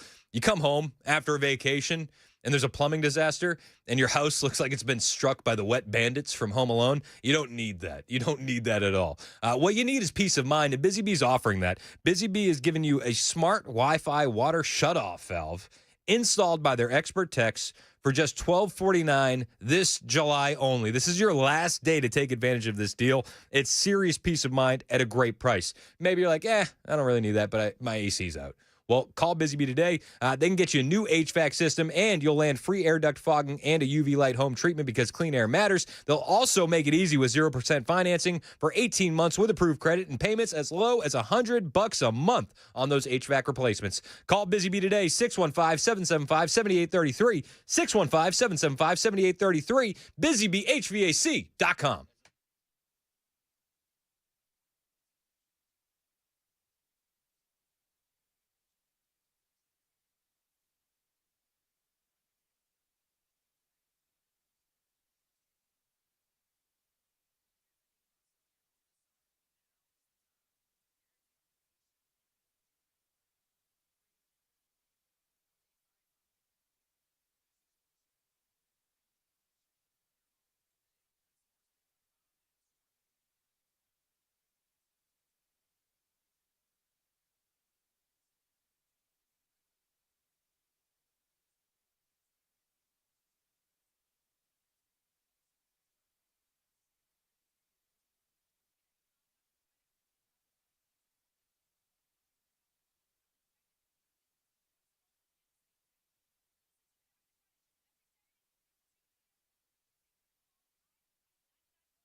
President Trump says he's going to give Mexico some more time to come to the table before tariffs take effect tomorrow. We've got other top stories coming up at 11 on Super Talk 99.7 WTN. Thank you, Ken Weaver. 10:56 Super Talk 99.7 WTN. I'm Chris Hand. Show's brought to you by Better Water LLC. Water filtration systems, water softeners. You get those at betterwater.com. We got Mason Fleming producing. We were just talking about a story where there's an illegal alien who was hired by the police department in Old Orchard Beach, Maine. What? Why? It's infuriating, to be perfectly honest with you. Completely infuriating. But he's since been arrested. Now, on the other side of the aisle, Colorado. We got a Colorado attorney general who is going to be suing a police officer in Colorado, a sheriff, for detaining an illegal alien. Yep, you heard me right. A police officer, a sheriff, detained an illegal alien. And the sheriff is now going to be sued by Colorado. Yes, you heard me right. This is actually happening. And it just shows and highlights the craziness, the absolute insanity of what's been going on in these blue states. And we see it. We see it all over the place in Colorado. ICE is working big time. They're arresting the worst of the worst constantly. ICE Denver is just grabbing some of the most vile people that you can find off the streets, including child sex offenders. And ICE Denver broke it all down in a recent video. Rapid Response DHS and ICE posted this on X. Take a listen to what they're dealing with in Colorado. In my area of responsibility, we target the worst of the worst. Denver has a lot of criminal aliens here. If they have people that are with them that are also illegally present, they're going to be arrested as well. The director quickly pulling records on one man who was just taken into custody. Sex intercourse with minor, special circumstance. He was convicted. So with a conviction like sex assault against a minor, they're never coming back legally. Good. If they try to come back illegally, we will prosecute them. Finding people here illegally is what Director Guadian says ICE does every second of every day. Here, we are heading out to execute what the agency considers we have history with this guy. A high-risk warrant. This is going to be our third time arresting him. The last two times he's had dope on him. All of the agents are briefed on who they're looking for and why. It includes a detailed walkthrough of everything from any pets in the home to the nearest hospital. The Denver field office doesn't conduct raids. We do targeted enforcement. We know who we're going after every single day. And they're going after the worst of the worst. So then you have a Colorado sheriff who pulls over an individual, Carolyn Diaz Goncalves, on June 5th for driving too closely to a semi-truck. He later shared the student's driver's license, vehicle registration, and insurance information in a group message that included ICE agents. He directed her to head in a direction where agents were waiting, according to this lawsuit that has been filed by Colorado AG Phil Weiser. Yep. Suing cops for following the law. These blue cities are ridiculous. These blue states are insane. Yet it's becoming almost normal, right? Like even stories like this, they don't shock you any longer. It's just turning into wallpaper. And that's a bit of a mess. We need more ICE agents. Join.ice.gov. Get yourself a $50,000 signing bonus. If I was that sheriff, I'd be quitting that sheriff's department and I'd be enlisting with ICE. Immediately, like yesterday. It's 11 o'clock. Super Talk 99.7 WTN.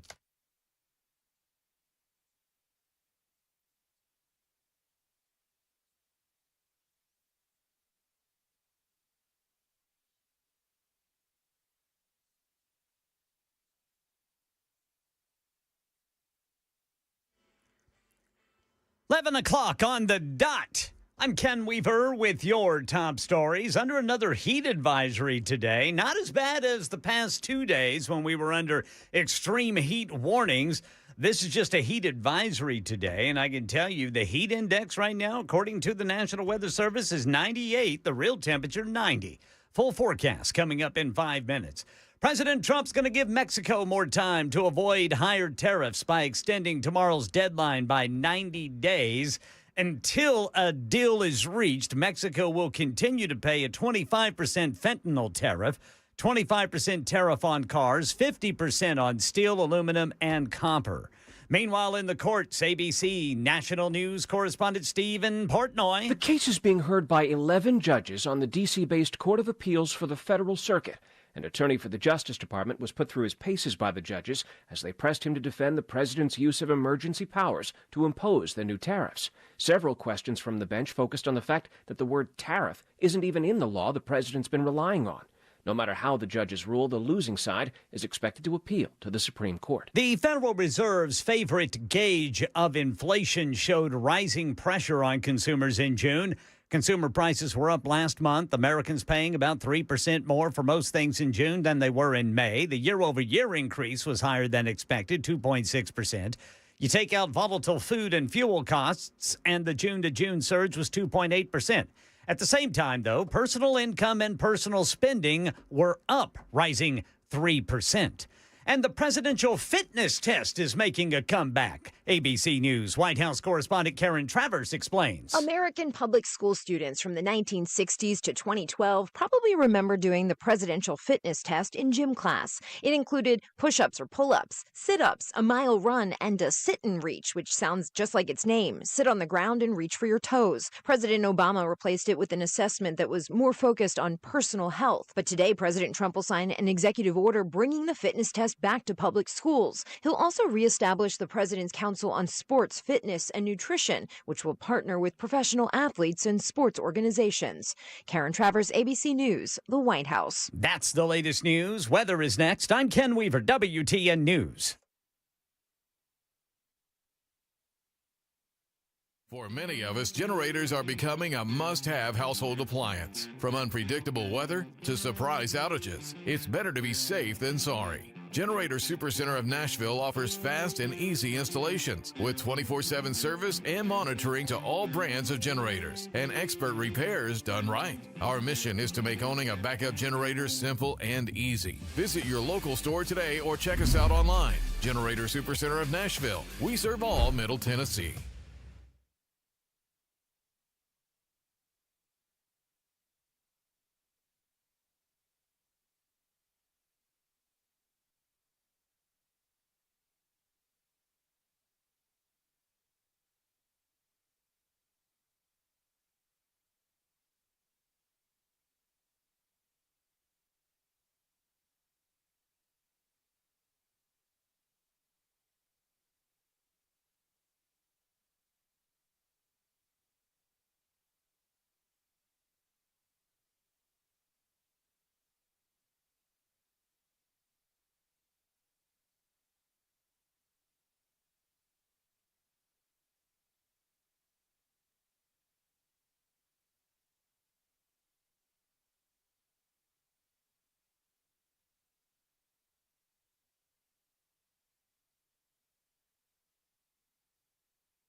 11:06 on Super Talk 99.7 WTN. Hey, how are you? It's Chris Hand. Show's brought to you by Better Water LLC. Love those guys. Get your water filter system at betterwater.com. A story that the mainstream media won't report on just seems to not want to die. And it keeps getting deeper and deeper and deeper. We're talking about Russiagate, Obamagate, Spygate, Gategate. What gate do you want to call it today? People call it Russiagate. You know my feelings on the gates. Yeah, not fans. No, up to and including Bill. So, what do we call it? Russiagate? That's what it's been being called, but Blah. I know. But you know what we're talking about now. Yesterday we got some breaking news. Kash Patel found thousands of sensitive Trump-Russia probe documents inside burn bags in a secret room at the FBI. Now, I was talking with friends about this, and they go, I don't know. That seems a little weird. Has a certain kind of found a passport on 9/11 kind of vibe to it. I hear that. But that's how they get rid of classified documents, highly classified, highly sensitive information at the FBI, burn bags. So maybe they found them. Fox News broke the story yesterday. This is how Fox News broke it down. FBI Director Kash Patel has turned over thousands of documents to Senate Judiciary Committee Chairman Chuck Grassley. Exclusive. FBI Director Kash Patel found a trove of sensitive documents related to the origins of the Trump-Russia probe buried in multiple burn bags in a secret room inside the Bureau, sources told Fox News Digital. So is he poking around secret rooms? Is that what you're doing? He's like, I'm going to go to the water cooler. I'm going to go see if this bookshelf is actually a bookshelf. And then we're going to just, mosey around here and see what we can find, I guess. Sources told Fox News Digital that the burn bag system is used to destroy documents designated as classified or higher. We broke that down. But sources told Fox News Digital that one of the documents FBI officials found in a burn bag was the classified annex to former special counsel John Durham's final report, which includes the underlying intelligence he reviewed. The declassification of the classified annex is being done in close coordination between CIA Director John Ratcliffe, Kash Patel, Tulsi Gabbard, Pam Bondi, and National Security Agency Director William Hartman. The declassified annex is transmitted to Senate Judiciary Committee Chairman Chuck Grassley, who ultimately is going to release this to the public. Sources exclusively briefed Fox News Digital on some of the contents of this classified annex, including the U.S. intelligence community had credible foreign sources indicating that the FBI would play a role in spreading the alleged Trump-Russia collusion narrative before the Bureau ever launched its controversial Crossfire Hurricane probe. Oh, that's weird. Source familiar with the contents of the classified annex told Fox News Digital that while it may not have been exactly clear in the moment what the intelligence collection meant, with the benefit of hindsight, it predicted the FBI's next move with alarming specifics, whatever. Specificity.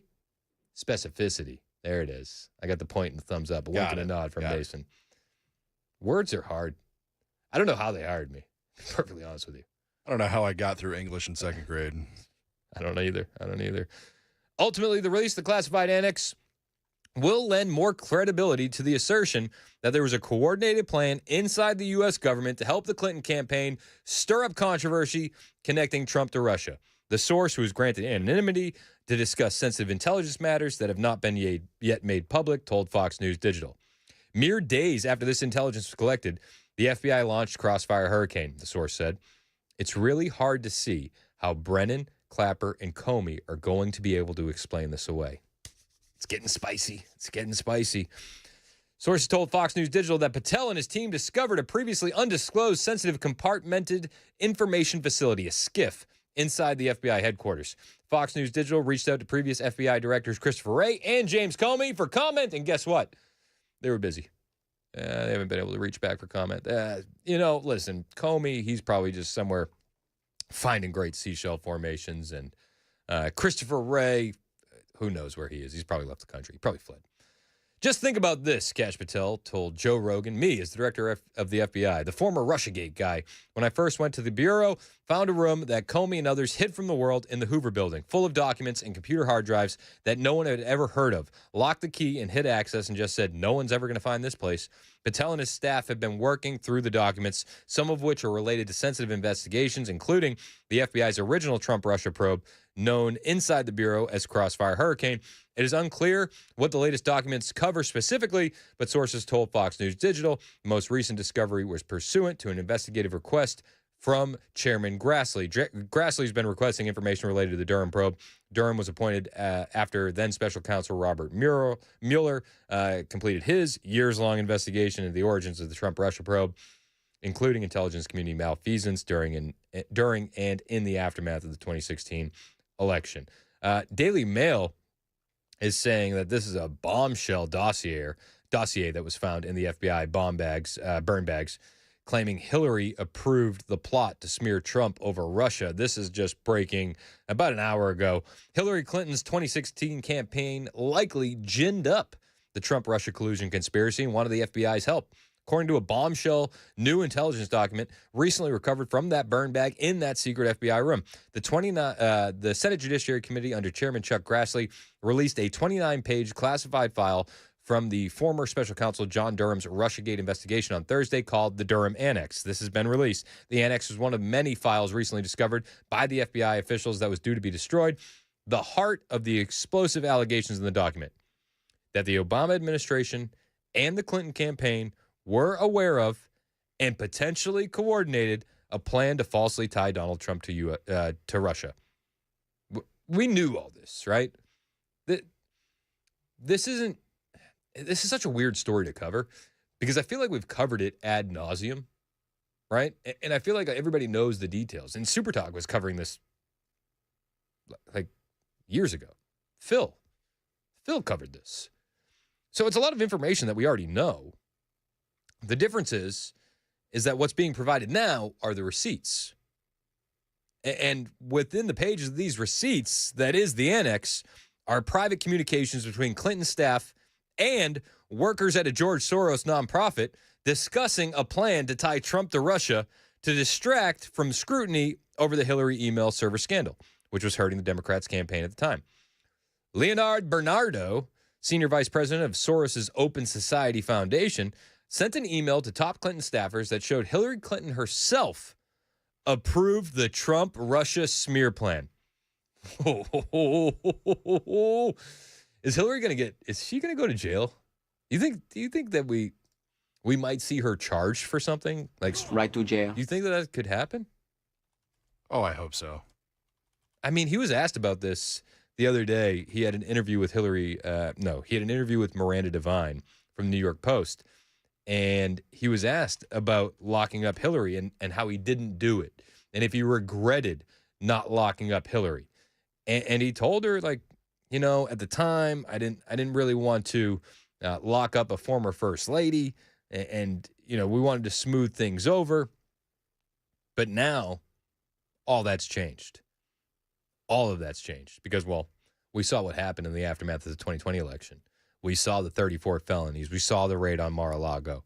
We saw them rifling through Melania's underpants drawer. We saw them not care about the classified documents in a box behind Joe Biden's Corvette at the exact same time, by the way. We saw them try to remove the back of the president's head. So I think Trump is just over it, and he would like to see Hillary Clinton locked up, and maybe with this new revelation, we will see it.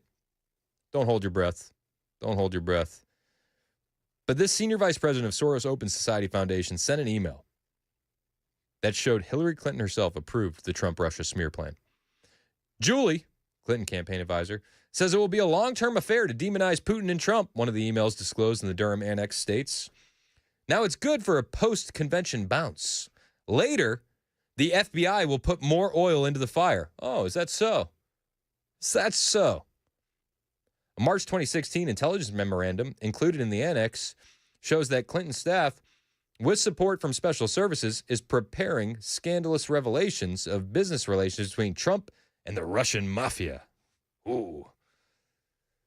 Durham's report noted that the special services mentioned in the March 2016 memo could be the FBI the CIA, or other intel officials, indicating coordination between Obama's intel officials and Clinton's campaign.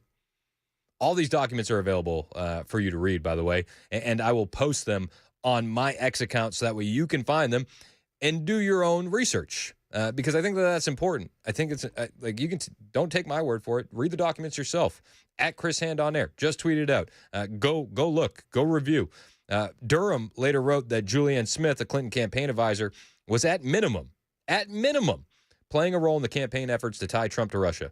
The emails certainly lend at least some credence that such a plan existed, Durham said. The annex, authored by the special counsel, released publicly for the first time today, shows Clinton's efforts to tie Trump and Russia together and the FBI's failure to investigate Clinton's ties to the Russia collusion allegations, likely like the infamously debunked Steele dossier.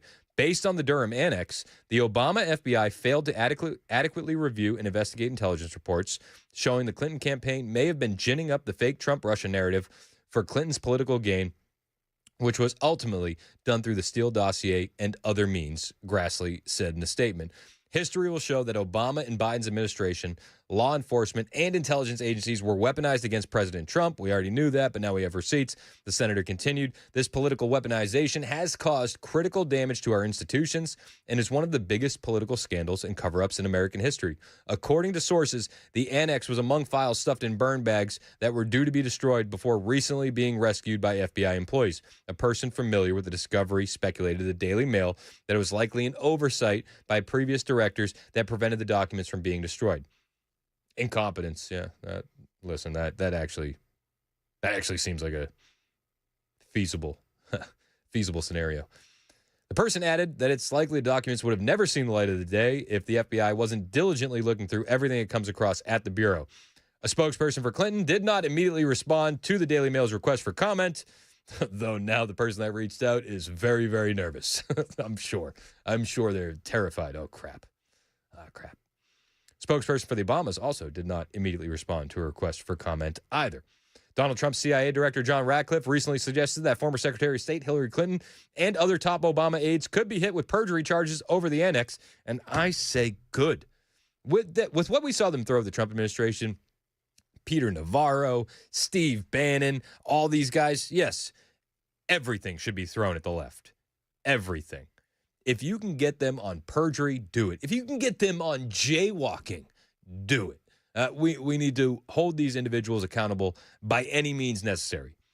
Ratcliffe also noted that former FBI Director James Comey and former CIA Director John Brennan could still be hit with charges, including lying to Congress. They conspired against President Trump. They conspired against the American people. So I'll leave it to Pam Bondi and our DOJ and Kash Patel and the FBI to investigate the conspiracy to do what and what charges that they're capable of bringing. So we'll see what happens. This is definitely a development in the story. It doesn't feel that way so much because a lot of this information we've discussed on air, online for years. The key difference is now we have the receipts. Mike in Nashville on Putin and Trump. What's up, Mike? Okay, yeah, before I get to that, I want to comment what you were saying about getting some of these people locked up, Hillary Clinton, Comey's, and people. You know something, Chris? Donald Trump made a very bad mistake. When he got in the White House, back in 2016, he tried to be nice guy. He said, it don't make sense to lock Hillary Clinton up.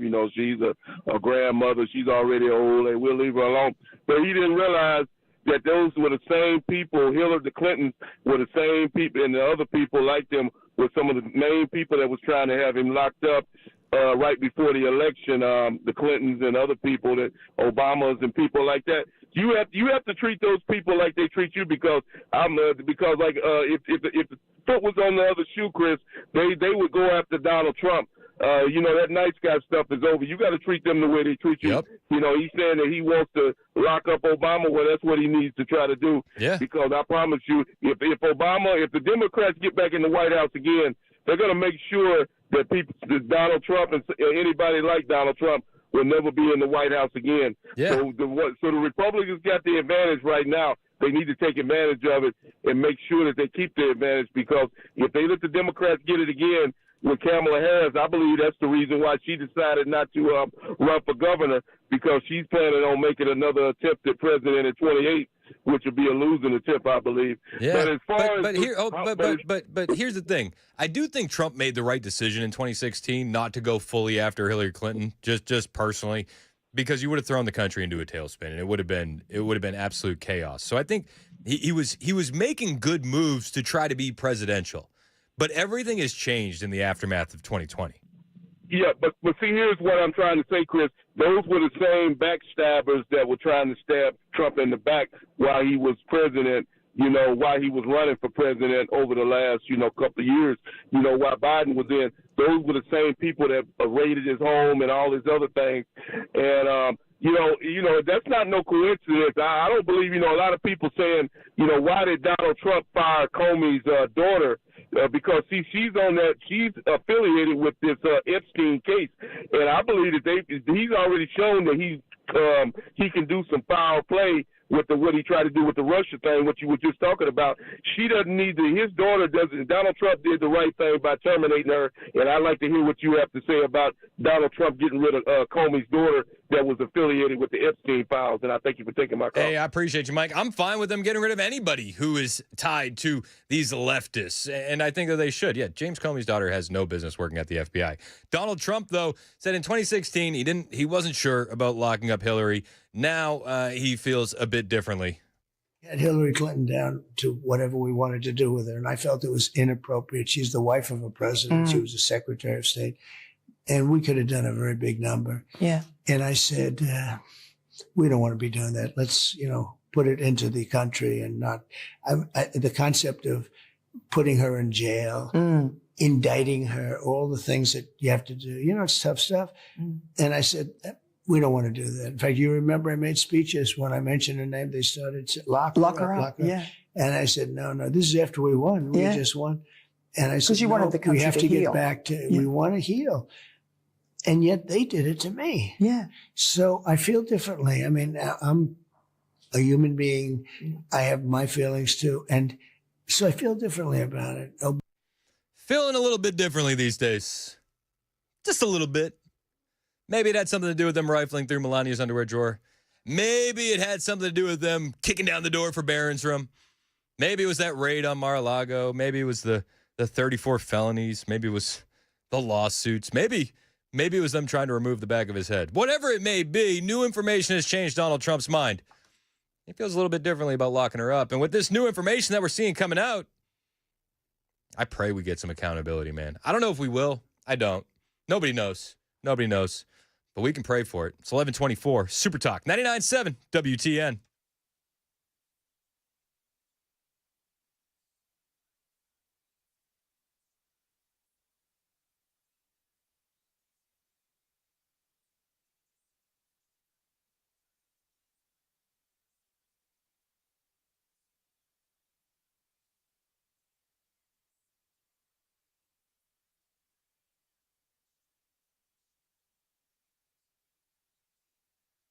Hey, it's Chris Hand here for my friends at Better Water LLC. Why on earth would you need a water filter?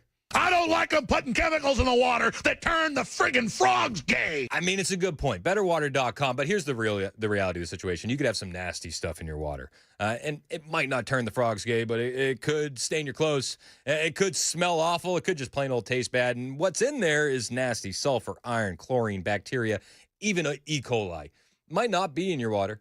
Might be there, and you don't even know. Better Water will test your water for free, and if you have that kind of nasty stuff in there, you're bathing in it, you're drinking in it, they'll clean it up for you. Reverse osmosis, specialized filters, UV lights. Better Water has you covered. They're a local company based right out of Smyrna. They serve all of Middle Tennessee. They're already treating the water at the coffee shops and the hospitals that you go to, and you've probably tasted their work. It's time to stop drinking the junk out of your tap. Give Better Water a call today. 615-355-6063. That's 615-355-6063. Or check them out online, betterwater.com.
Well, the State Building Commission has just cleared one of the hurdles for the Boring Company's construction of the Music City Loop. Boy, Democrats don't like it. We'll tell you about it at 11:30 on Super Talk 99.7 WTN. What's that? Democrats don't like something? Yeah, all of a sudden, they hate Elon Musk. It's so crazy, man. Tell you what, though. I'm going to have no reason to drive in that tunnel, but I'm going to do it. Because it makes the Democrats mad, I'm going out of my way, boys. I'm taking the long way home. I'm going to take the tunnel. So here's what I'm going to do.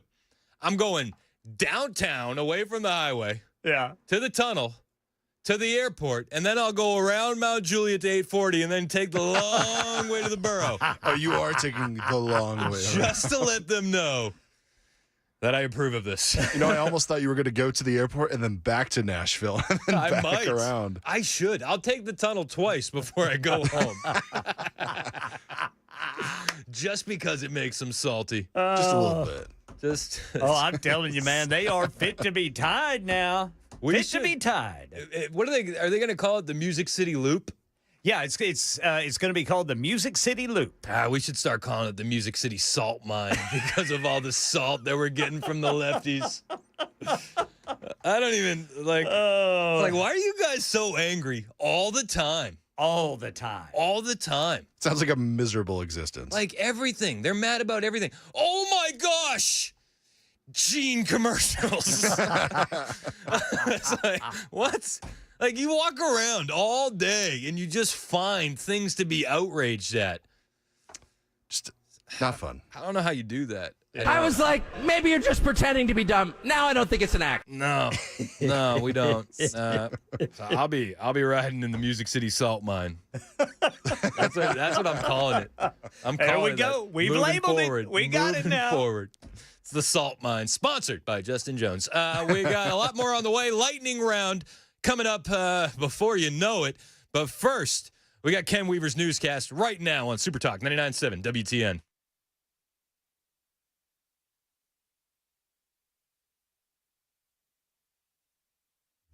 $11:30 on the dot. I'm Ken Weaver with your top stories. Got the full forecast coming up in 5 minutes.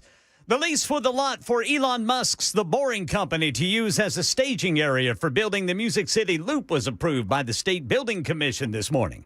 Democratic state lawmakers don't like it, or Elon Musk for that matter, as you can hear in this statement after the vote. There is a significant human cost to doing business with the richest man in the world, who has time and time again neglected the health of communities and has bypassed local regulations to boost his profits. That is Memphis community organizer and University of Memphis student Richard Massey, who claims Elon Musk's supercomputer is destroying his community. A key aspect of this Music City Loop project is that it is 100% privately funded by the Boring Company at no cost to Tennessee taxpayers. And the extreme heat continues into the weekend from Texas to Florida to North Carolina. Right here in Middle Tennessee, too. 50 million Americans in 11 states under heat alerts today. This is Jim Ryan. It'll feel like 111 degrees today in Shreveport, Louisiana, but inside a closed car. It allows that solar energy to come in through the windows, and then it just bounces around inside the vehicle, heating the inside up very quickly. Amber Rollins, director of Kids and Car Safety, says the families of 18 children have been hit by tragedy this year. No one thinks this is going to happen to them until it does. She's urging caregivers to check the back seat for their kids before getting out of the car. Jim Ryan, ABC News. And health officials trying to stop a Legionnaire's disease outbreak in New York City that's turned deadly. Legionnaire's disease is a type of pneumonia caused by bacteria that grow in warm water, the kind that thrive in plumbing systems, cooling towers, humidifiers, and the condensers of large air conditioners. Because of that, the New York City Health Department is checking the cooling systems of apartments in central Harlem, where more than 20 cases of Legionnaires and at least one death have been reported. Buildings that tested positive for the bacteria are being notified. Legionnaires does not spread from person to person, but several people in the same building can and have become infected. Sherry Preston, ABC News, New York. That is the latest news. Weather's next. I'm Ken Weaver, WTN News.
1137, Super Talk 99.7 WTN. My name is Chris Hand. Show is brought to you by Better Water LLC, water filtration systems, water softeners, betterwater.com.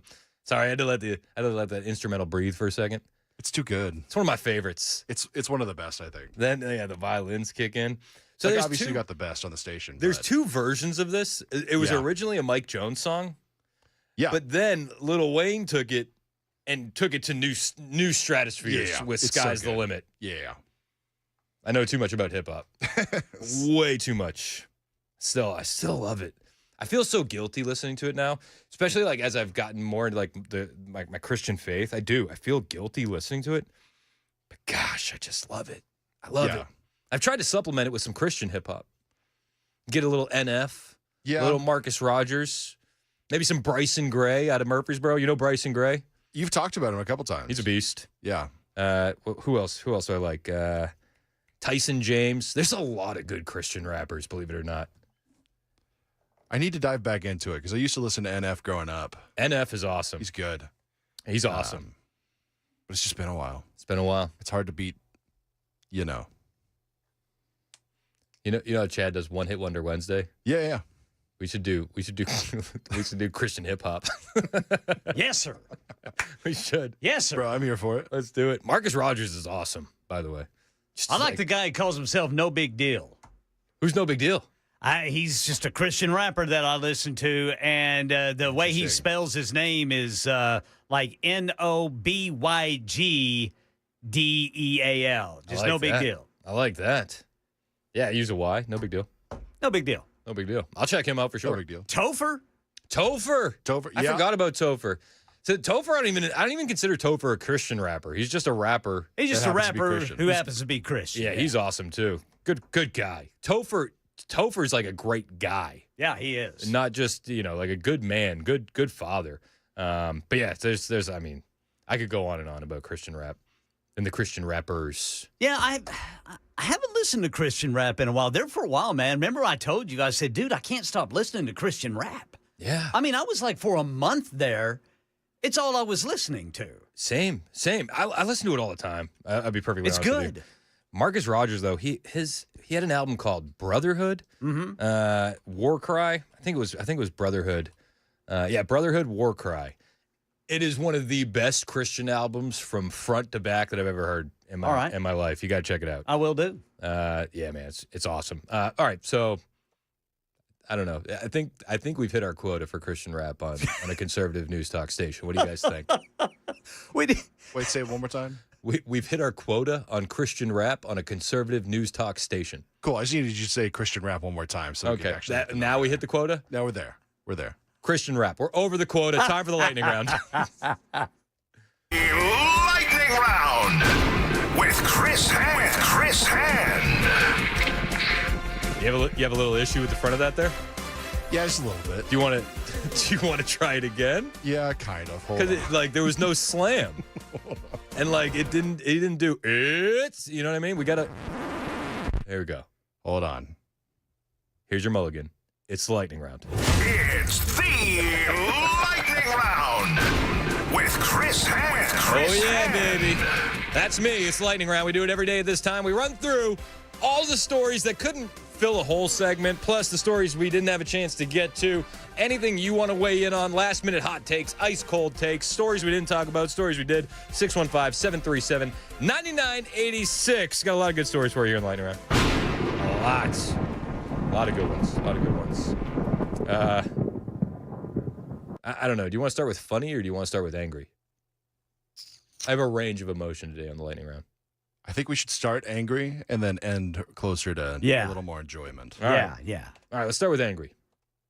First story in the lightning round. We've been talking a lot about what's going on in Cincinnati, the absolute beatdown that took place after the Jazz Festival. Couple of white folks were down there, and a mob of angry black people just beat them to shreds. Just absolutely pummeled a man and a woman and a third guy. And it was insane. It was disgusting. And anybody looking at this objectively, whether you're black or you're white, you go, this is wrong. This is wrong. Fun fact, out of that entire mob of people, do you know how many 911 calls they got about that fight? Do you know? Have you heard this? No, I don't, but I'm One. Jeez. There's thousands of people on the street that get one 911 call about the brawl that's breaking out. Yeah, I was expecting a low number, but not that low. It's insane. You want to get even angrier? There's a city councilwoman that said, and I quote, "They begged for the beatdown." Oh. Yeah, that's right. That's right. President pro tem of the Cincinnati City Council, Victoria Parks, commented that the white couple who were mercilessly beaten on the streets of her city begged for the beatdown. Please, sir, can I have another? Begged. They begged for the beatdown, Parks wrote in a comment on the video from one of her 2 Facebook profiles. Jeez. I'm grateful for the whole story. They begged for the a woman caught a haymaker from behind. She begged for that. She begged. You want to see what that woman looks like? Have you seen what she looks like after that? This is just so I saw a picture. One of the guys released it. Picture of the woman. Hold on, I have it here somewhere. Oh, right here. So Bernie Moreno, GOP senator, he released the photo of one of the women, the woman in the situation that, according to city council president, begged for this beatdown. If you're watching on the stream, you tell me what you think. I don't really have any words. I don't want to see a woman be pummeled by a man. And I don't not even if she was begging for it. Even if she was looking right at him. No, the answer is no. But she wasn't begging for it. She caught a haymaker from behind, and it laid her out cold. And then she was kicked while she was on the ground. She begged for that beating, says City Council President. Wow. Victoria Parks. She should be removed from her job. She's been on the City Council since January 2022. Prior to that was Commissioner Todd Porchin's chief of staff from 2016 to 2019. Her bio states that she's been working on expanding opportunities for underserved communities and has led the charge in passing racism as a public health crisis. Well, I would argue, ma'am, I think you may be suffering from this public health crisis if you think these 2 white folks were beaten down and begging for it. It's insane. Parks has said that a way to improve public safety is to provide for people's general welfare.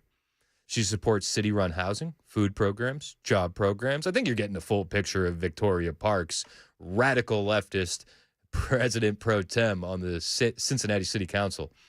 5 people have been charged. 3 have been arrested. One of those individuals got out on $400 bail, by the way. $400. Cincinnati's chief of police said that out of 100 witnesses, only 1 person called 911. Only 1.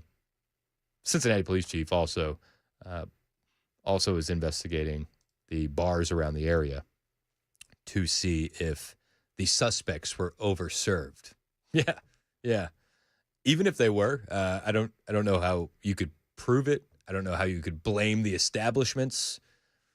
Oh, you overserved her. That's clearly why this guy leveled this woman from behind with a haymaker.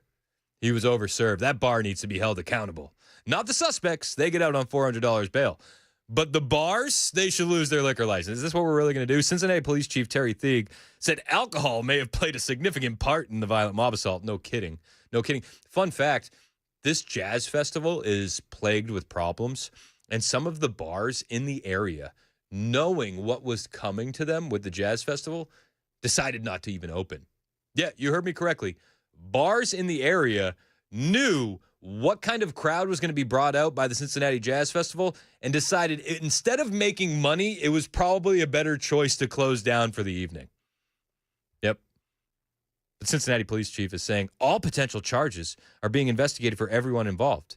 All investigative tools and techniques are on the table, including, were some of these people overserved at some local establishments? It's clear to us that alcohol played a significant part in this incident. So that's what we're going to do here. We're going to go up to the bars in the city. Why would anybody want to run a business like that in a big blue city? I don't know. It's crazy to me.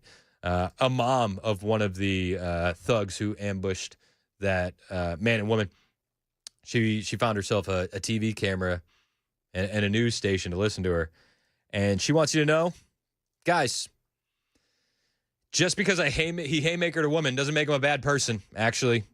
He has 5 kids, so he's clearly a good guy. And on the video, he said, you want to mess with these Russians?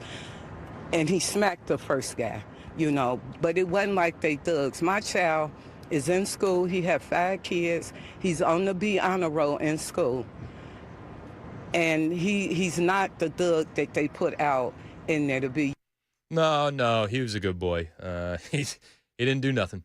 It was the evil bars over serving, and they were going after Russians. Is that the story we're going for? It wasn't their skin color. We thought they were Ruskies, actually. The only color we could see was red, ma'am, and we weren't going to let communism be on our block. So that's that. That's the update from Cincinnati. Got another story for you here in the lightning round. Let's pivot to fun. Can we pivot to fun? Let's pivot to fun. Scott Jennings, he's running for senator in Kentucky, right? Like, is that official? I think it is official.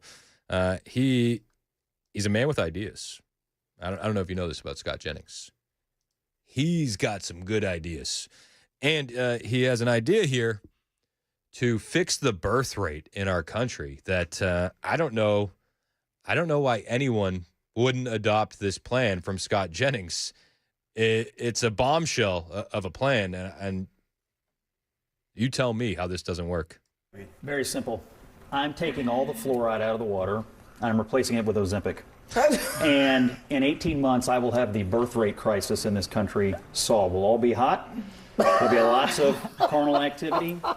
And we tell no one, by the way. We do this, we tell no one. We're having babies again. It's going to be amazing. Morning in America. 18 months. You start today, 18 months from today. Take the fluoride out of the water, replace it with Ozempic. That's all you need to do. You'd fix the birth rate crisis in this country immediately, which, kind of goes back to the executive order that President Trump is going to sign today. The president fitness test is back. You've heard the JFK audio. I played it earlier, and because I have an excuse to do it, I feel like I should do it again. So Trump is bringing back the president fitness test. JFK, big fan of this. Big fan. There's nothing, I think, more unfortunate than to have soft, chubby, fat-looking children. He's right. He's right. Saying radical things like that is probably what got him killed. Lee Harvey Oswald. He's like, I was fat as a kid, you son of a gun. Can't say that anymore. I'm going to show you. He didn't act alone. Anyway, we got another story for you here in the lightning round. All right. This time, I want to focus on the overall marketing win that is the Sydney Sweeney jeans campaign. Everybody's upset. Everybody's salty. Very angry. You never met a leftist who wasn't angry at something. Sometimes they're angry at the weather. Sometimes they're angry at us for being Nazis. They're always angry. They're very angry at the Sydney Sweeney jean commercial. Good jeans. Dunkin' Donuts is like, man, that outrage marketing worked. Let's try our own outrage marketing. And they released in record time a new ad where they dropped the keyword genetics. Look, I didn't ask to be the king of summer. It just kind of happened. This tan? Genetics. I just got my color analysis back. Guess what? Golden summer. Literally. I can't help it. Every time I drink a Dunkin' Golden Hour refresher, it's like the sun just finds me. So if sipping these refreshers makes me the king of summer, guilty as charged. That's so funny. Now, granted, they only dropped it. They dropped it low key in the beginning. They dropped it low key, but you know what they're doing. Yeah. White Boy Summer back on the menu. It's 11:52. That does it for the lightning round. This is Super Talk 99.7 WTN. We'll check in with Chad Benson next. See what's coming up on the Chad Benson Show right here on Super Talk. Nice.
11:57, Super Talk 99.7 WTN. I'm Chris Hand. Show's brought to you by Better Water LLC, water filtration systems, water softeners, betterwater.com. We got Chad Benson in here. We were just talking about what we're going to do on the podcast today. Me and Dan are recording our new Mostly Peaceful episode 4.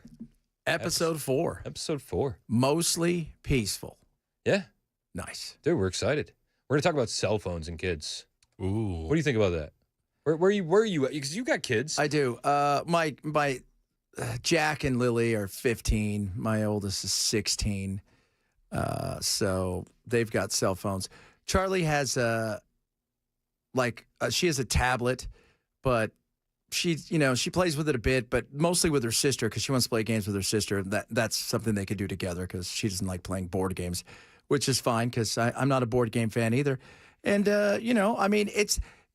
it's as much about the parents as it is about the kids. Yeah. Because if you're going to give them all the rope in the world, they're going to take everything they can get. If you monitor it correctly, it doesn't matter what it is. It's about the parents participating. Yeah, you have to be actively involved. Yeah. We talk to a great organization, Parents Who Fight, on the show quite often, and I mean, they can show you how to lock down your technology so that way you never find a bad website or anything like that. So there's options out there, but you have to be engaged. You got to be engaged. We just bent the knee on a cell phone for my 11-year-old, but it's not really a cell phone. It's a watch. It's called a Bark Watch, and you pre-program numbers into it. So the only numbers that she can call or text is mine and the wife's, and that's it. But it does create that communication path that we need. But I don't know about giving these kids a cell phone with unfettered access to the internet. That sounds like damaging. And there's a new study out that says the younger a kid gets a smartphone with the access to the apps, unfettered internet, the higher the risk for suicide. So that's going to be something that we're talking about today. Well, what age do you think is a good age? I think, first of all, it's going to depend on the kid. It depends on the kid. It's going to depend on the kid. I think a good window is 15, 16. Yeah. But again, it all depends on the kid. And it also depends on, there's no phones in houses anymore. Your kids are going somewhere. Yeah. They're, and they're not home and everybody's working. There's no mom at home anymore. Those kind of things. It's a much different world in that sense where you're trying to get a hold of your kid. So it depends on the kids, but it also depends on the parents. You got to participate. Well, and you don't want to, it's like a weird balance, right? Like you don't want to be that Amish kid who goes out on their little voyage and is like, holy cow, look at all this. Yeah. You can't put them behind the 8 ball. Exactly. So you have to slowly bring them along, give them just enough. But that's something we're going to be talking about today. I think it's a conversation that's fascinating. It's a huge conversation. Absolutely. And I think it's going to be cool talking with Dan about it. Because, now he's got Riker, who's the same age as Kennedy, but he's got some older kids too. So Dan's got a couple different angles on parenting that I don't have. Yeah. So I'm excited for that conversation. We're going to record that today. What are you talking about today? We're going to talk about turbulence and flights. Oh, that was terrifying. We got a bunch of just little things here and there. Some Israel stuff. We got some stuff on Puff Diddy, P. Diddy, whatever his name is. Papa Daddy Puff. Yeah, that guy. And, some other stuff, some Trump stuff, a whole bunch of it's going to be a hodgepodge. Hodgepodge. Hodgepodge. On the way with Chad Benson, 1201 Super Talk, 99.7 WT. Sorry, I'm just messing with Mason.